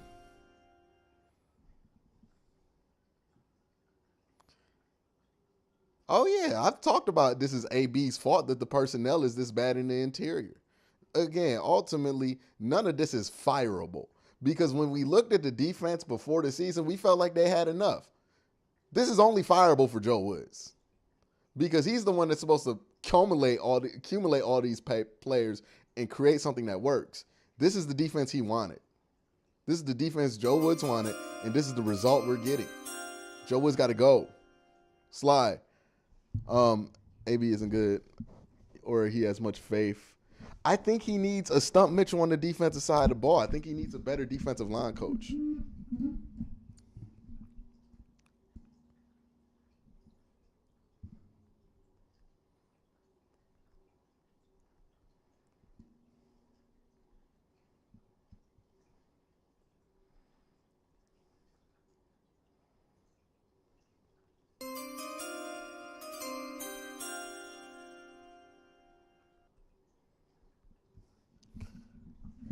I feel bad for the cornerbacks with the front playing so bad, almost nothing you can do.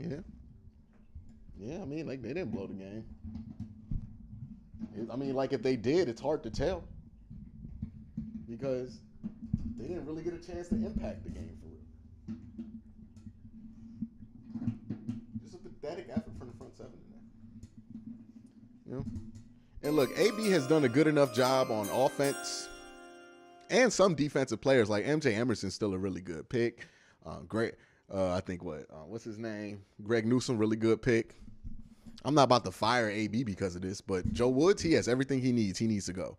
We don't need to fire everybody. We just need to get rid of the defensive coordinator and clear out some of those guys. You won't see what Jones and JOK excel at until we have D tackles in front of them, period. Yeah. Let me get to that. Hold on, y'all. Let me get to that.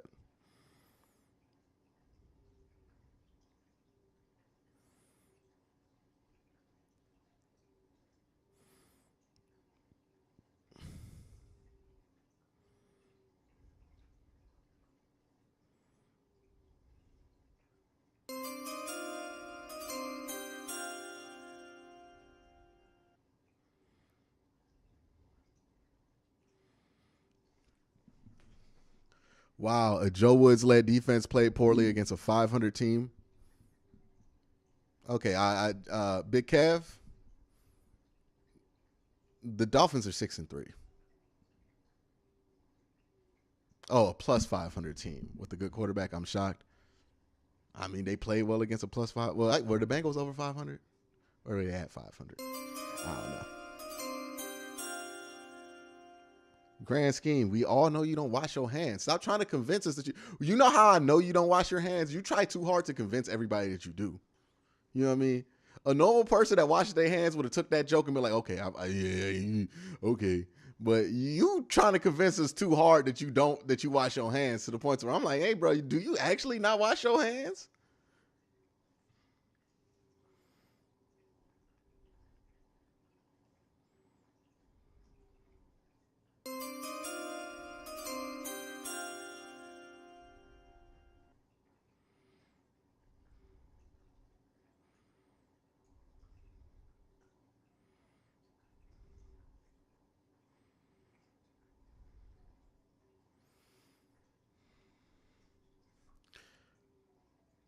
Two-year grocery list. That's a 2-year grocery list? No, it's not. Here's what the Browns can do defensively. They can fire Joe Woods, clear out that entire staff, hire a staff that they want. Go ahead and do that. And then clear out all these expiring contracts. And maybe if you want to accelerate things, see if somebody wants to give up a first for Denzel Ward. Ibra with the $5 super chat. I don't think even having Watson gets this team to win the issue. No. If they have Watson, they lose this game still, but they're like 6-3. Like, don't fool yourself. Like, they lose this game with Watson regardless. The defense played that bad, but they're still 6-3 if Watson plays this whole year. But they don't win the Super Bowl with this kind of a defense. That's the problem. This defense is disqualifying. So the Browns learned nothing from Cincy game. No pressure on Tua whatsoever. Let them sit back and pick. We couldn't get pressure, dog. They beat us. They tried. They tried to get pressure. They weren't successful at it.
All right.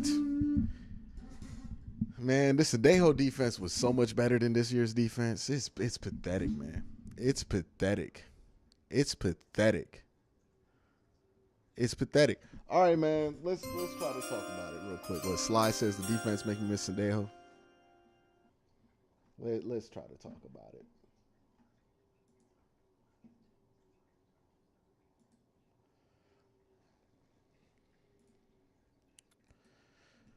All right, so there's not much to be said here. Look, when the Browns lose like this, people are going to be mad at whoever they wanted to be mad at coming into this game. I'm sure some people want Kevin Stefanski fired. I'm sure some people want Joe Woods fired. I'm sure people want Andrew Barrett. Whoever it was that you wanted fired or that you're blaming for this season, you're going to want fired. And look, when the team's 3-6, people want people fired. That's just the nature of things. I'm not really judging anybody for it. But in our rage, let's not overlook the obvious. And the obvious is this defense sucks. And everything that can be expendable with this defense needs to be expended. Should Joe Woods get fired? Are we really asking this question anymore? It's obvious he doesn't need to have this job next year. The question isn't should Joe Woods be fired. It's when will Joe Woods get fired? That is what better be the question, right? Because I'm not down for another year of Joe Woods. I refuse.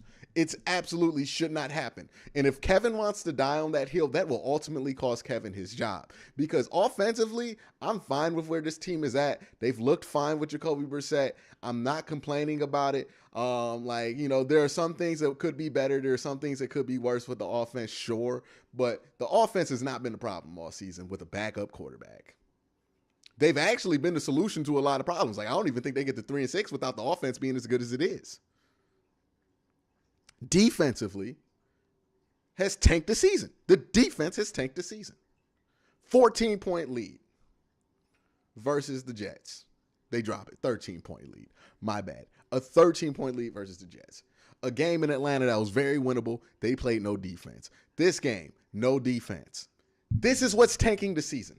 I know we're going to throw sticks at everybody, but let's not forget that the dude who actually should get fired is Joe Woods.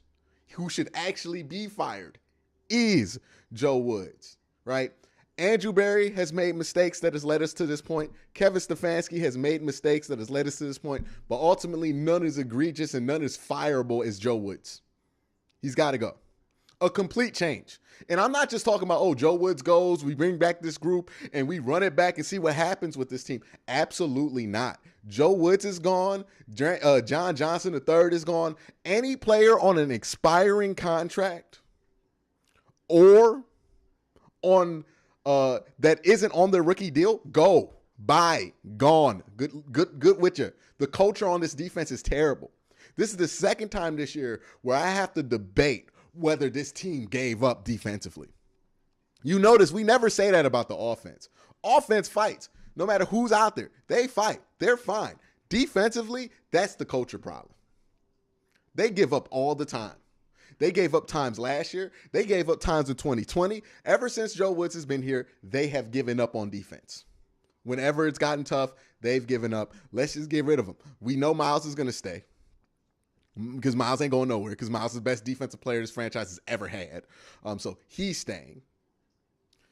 Greg Newsom's staying. Martin Emerson's staying.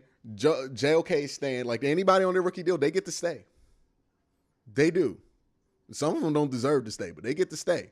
Everybody else, and I'm including Denzel Ward and everybody else, even though he didn't play bad today, he might get us a first-round pick back. And ultimately, I'd rather have the first-round pick.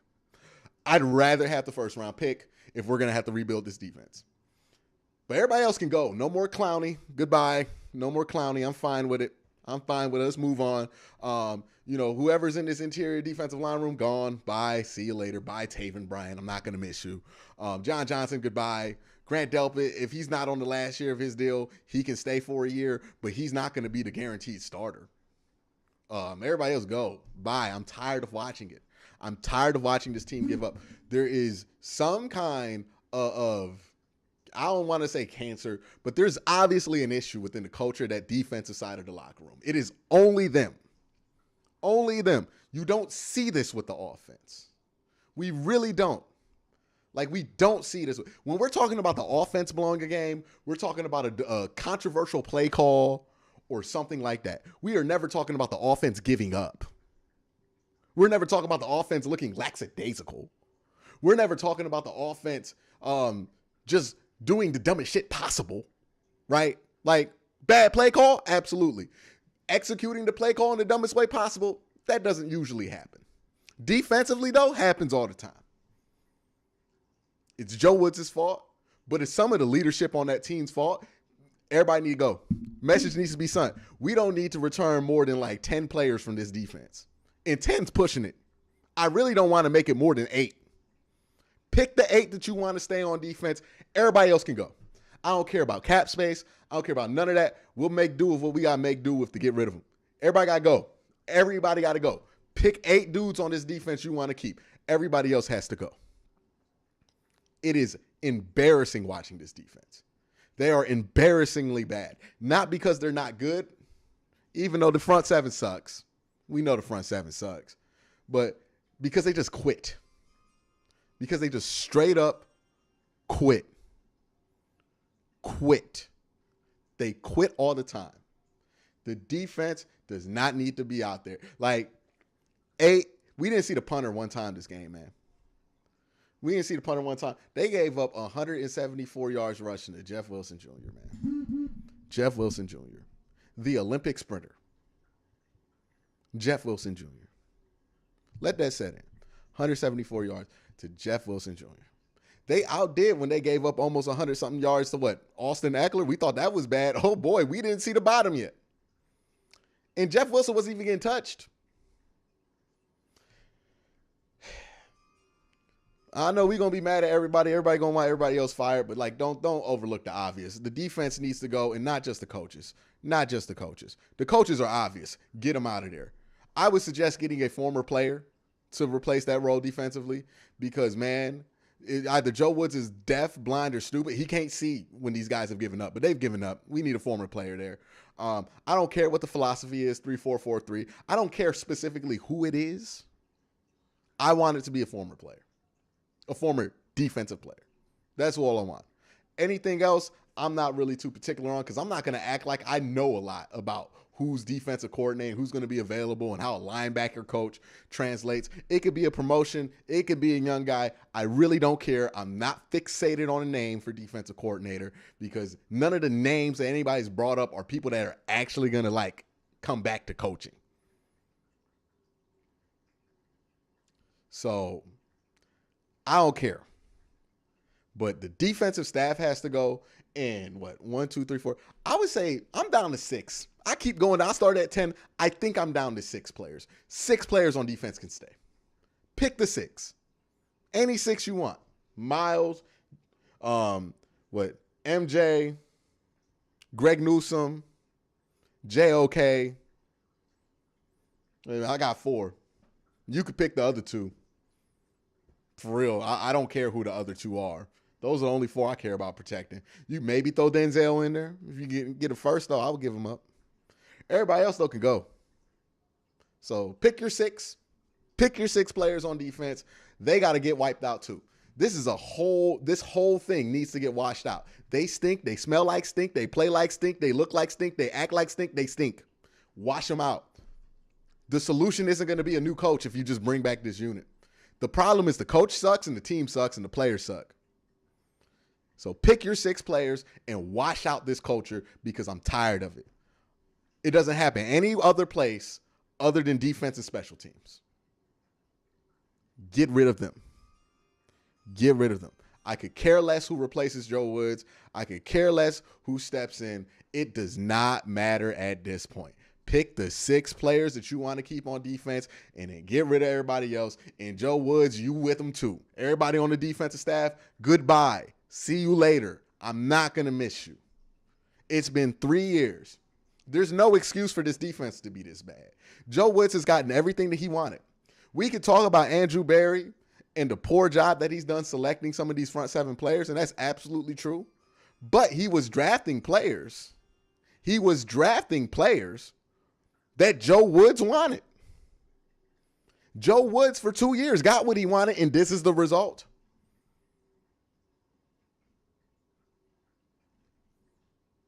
Sounds like Joe Woods needs to get fired.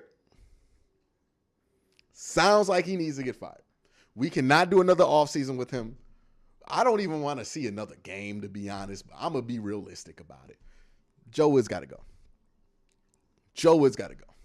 Yeah, I said MJ. I kept MJ. MJ, all of these guys. I'm keeping 6 players on defense. Name them, man. Name me the 6 players in the comment section that you want to keep. But it's not just the coaches that have to go.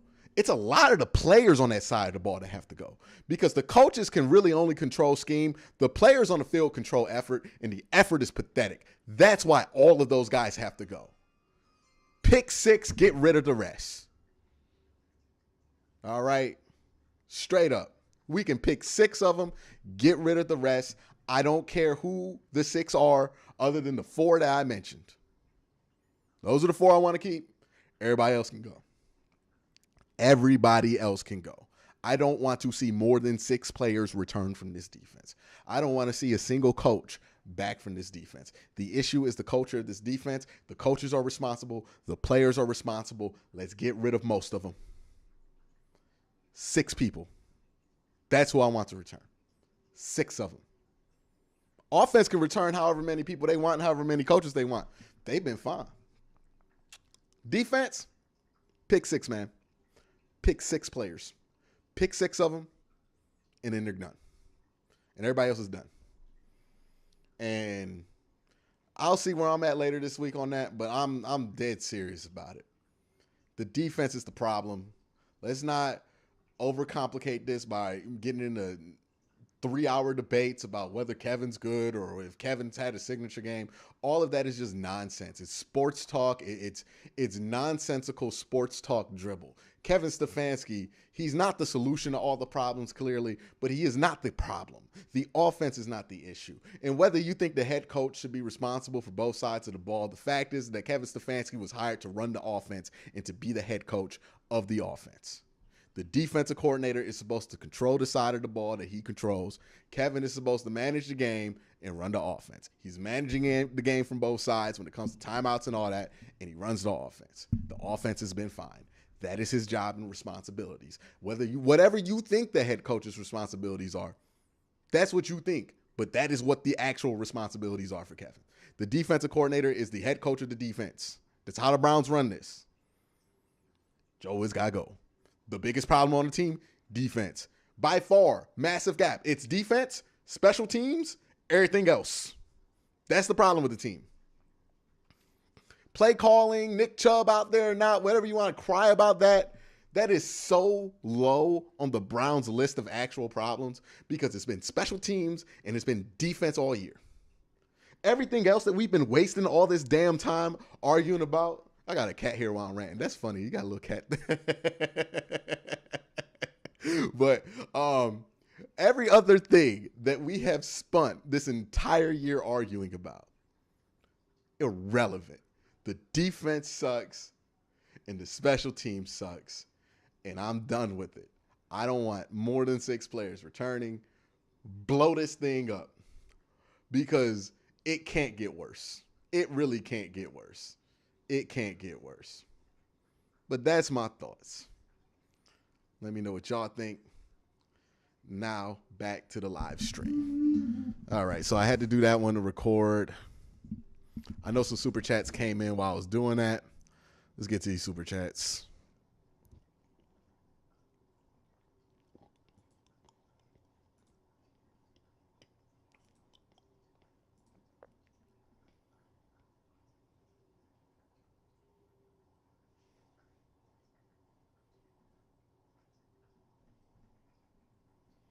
Yeah, I just don't. I don't care. I don't care to get a specific name. If it's Brian Flores, it's great.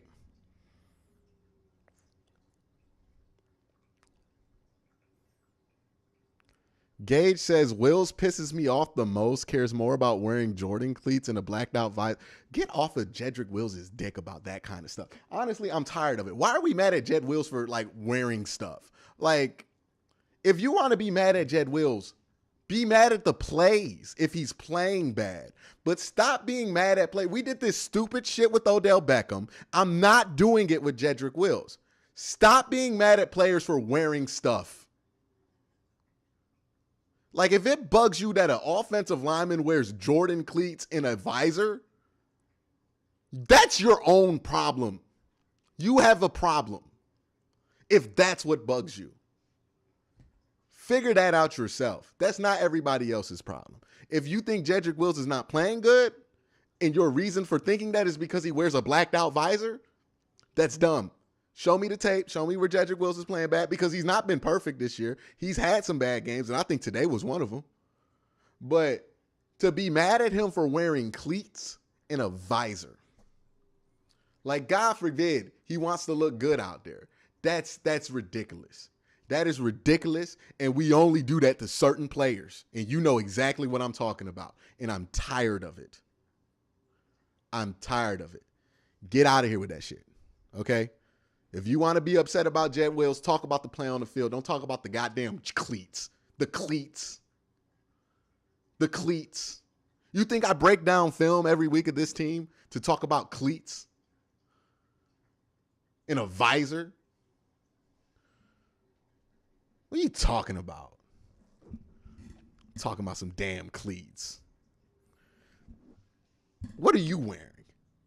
Ryan Kessler, let's tell Jaquel Jackson to run the defense, name your price. Hey, bro, Jaquel wants to run the defense, man, for the rest of the year. It's his job. Who cares? It can't get worse than this. Aggie Fury says, would you consider KC's offensive coach over Stefanski?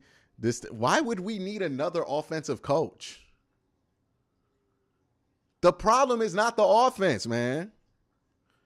And the demeanor isn't bad on offense. It's literally only on the defense.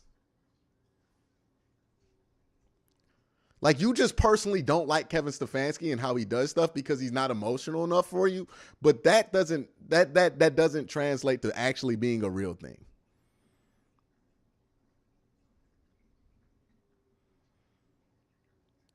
John Beatty says, welcome to Walmart, where you're right on the money on how this defense makes me feel. Do you have any thoughts on who should replace Woods next year? I don't care who it is, as long as it's a replacement. The fact that the cornerbacks were giving up big plays and broken coverages all over the damn place, now they're playing pretty well, and the front seven is so effing bad it doesn't matter. Yep. Is that everything? Yeah. And people can say I'm overreacting. I don't think I'm overreacting. I think what I saw was a culture problem. And honestly, it's been 3 or 4 games. I've waited 3 or 4 games to suggest that most of the players shouldn't come back.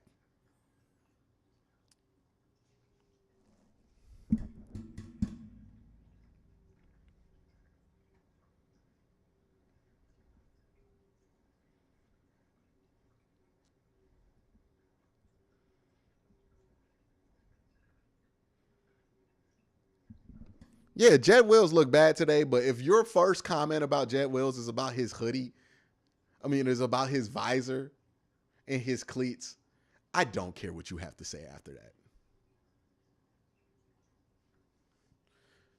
Start your criticism about Jet Wills' play, because it hasn't been consistent this year. But I'm not about to make it about, what he's wearing and all that, because then we did this weird shit with Odell.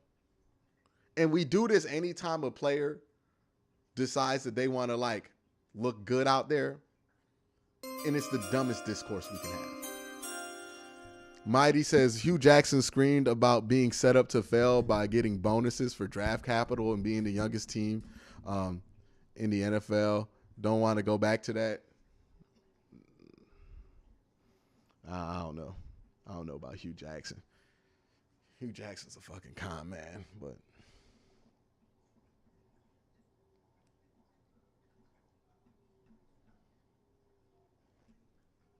Greg did not have his top 5. Who said that? Greg was here when this team... When did Greg have his top 5 on defense? I don't believe it. It definitely wasn't 2017. It wasn't 2018. When did Greg... Who said that? Greg Williams did not have his top 5. We just be making shit up.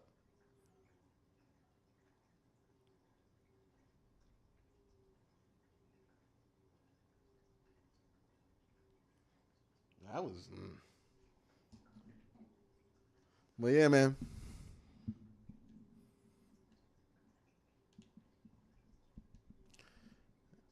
Defense sucks. We need to get rid of most of the players here. Absolutely no heart. Defense is absolutely no heart, man.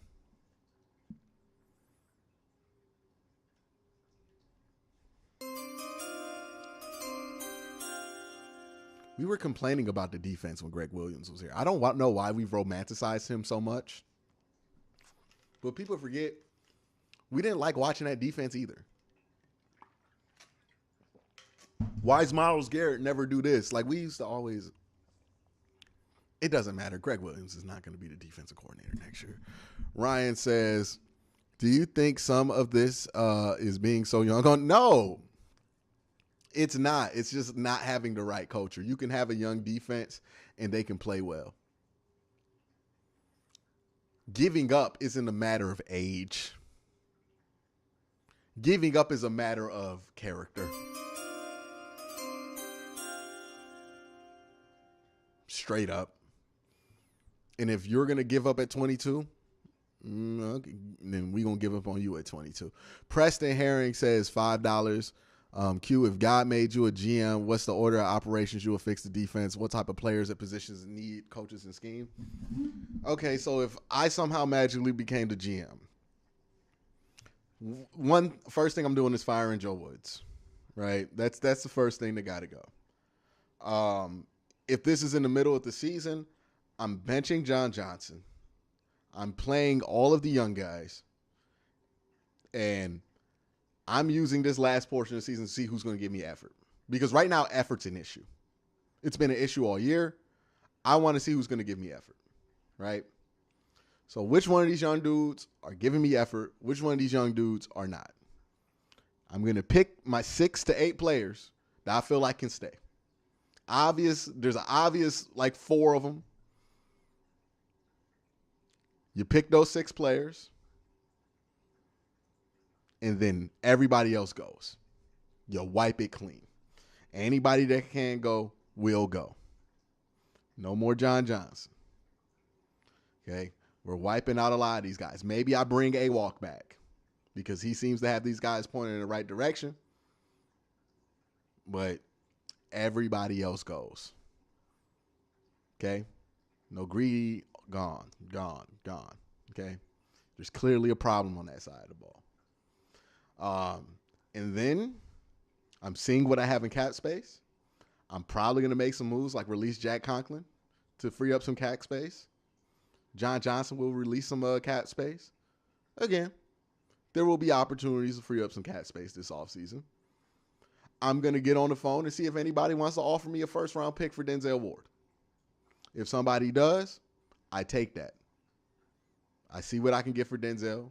If I can get a first and some picks, I take it.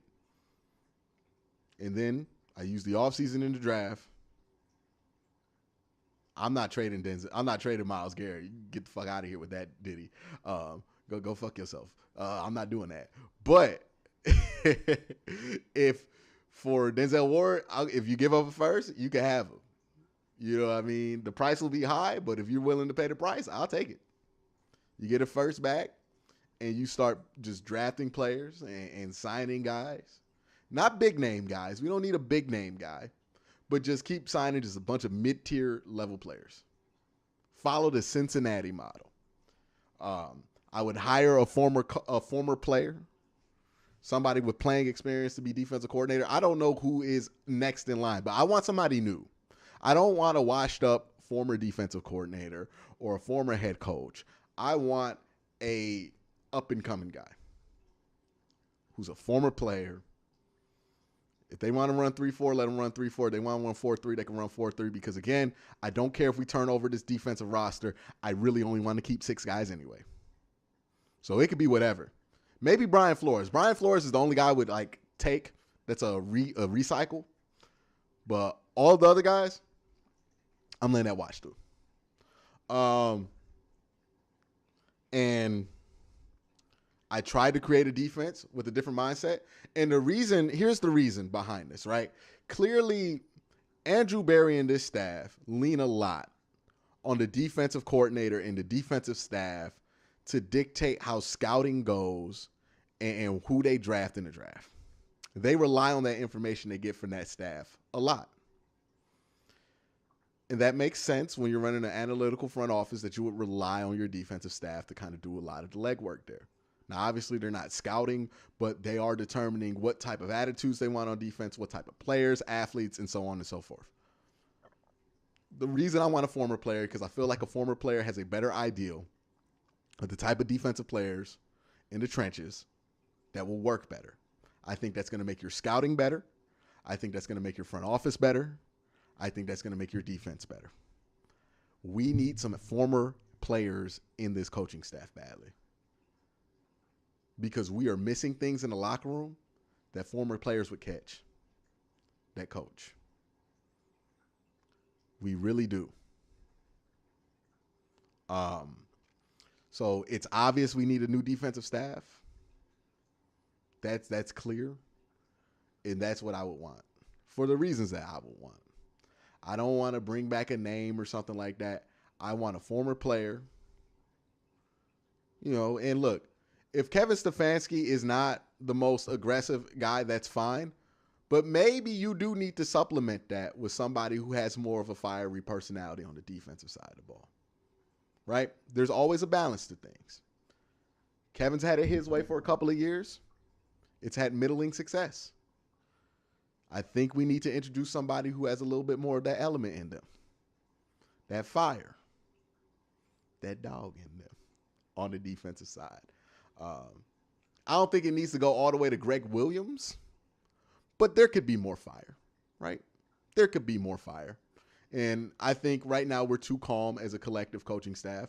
I think we need to introduce, some more fiery guys.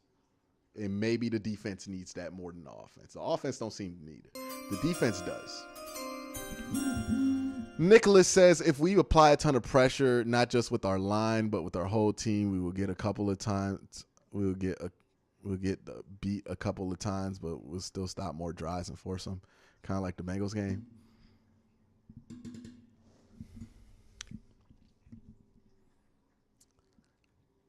I appreciate you for going for like a football suggestion for it, but like defensively, I don't think it's about the plan at this point. They just don't look interested in playing good defense. They could blitz. I don't have confidence that they would execute the blitz well. They just don't look interested. So that's what I would do. That's what I would look forward to.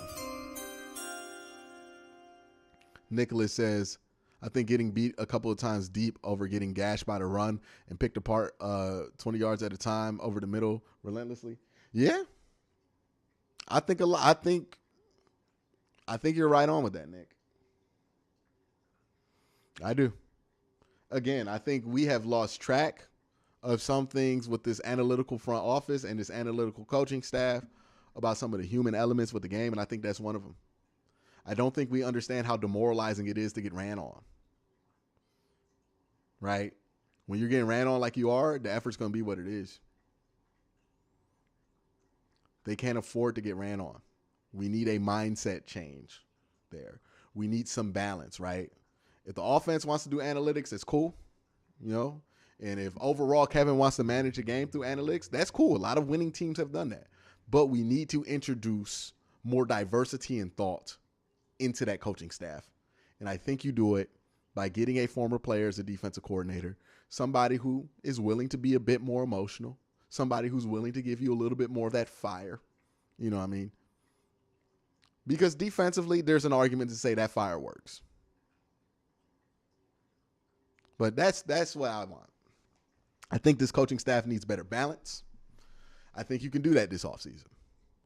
As far as the rest of this season goes, playing for pride now. If you beat Buffalo, then theoretically you're back. But it's tough, right? You're playing for pride now. Straight up, that's what you're doing. You're playing for pride. You're playing. There's no reason to lose any of these games. You don't have your first round pick anyways.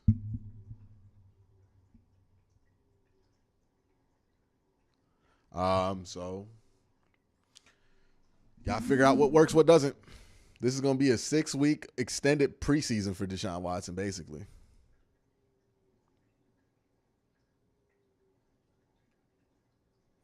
So I'm the Browns. I'm watching out this whole locker room. Coaching staff and the locker room. Mindset changes needed. We need a refresh. Because honestly, they're so used to being pathetic that it's not going to be successful even with the same guys going forward if it's a different coach. We need to just refresh it out. Just shake it all loose. I hope they understand that. I hope they understand the human element of this game to understand that enough. Yeah, I don't think Mike Zimmer's coming out of retirement. He seems retired at this point.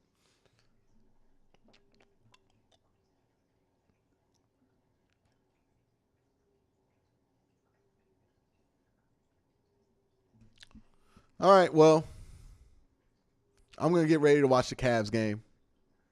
I'll be tweeting about that. I'm not going to live watch the Cavs game. Everybody else that showed up, I appreciate y'all.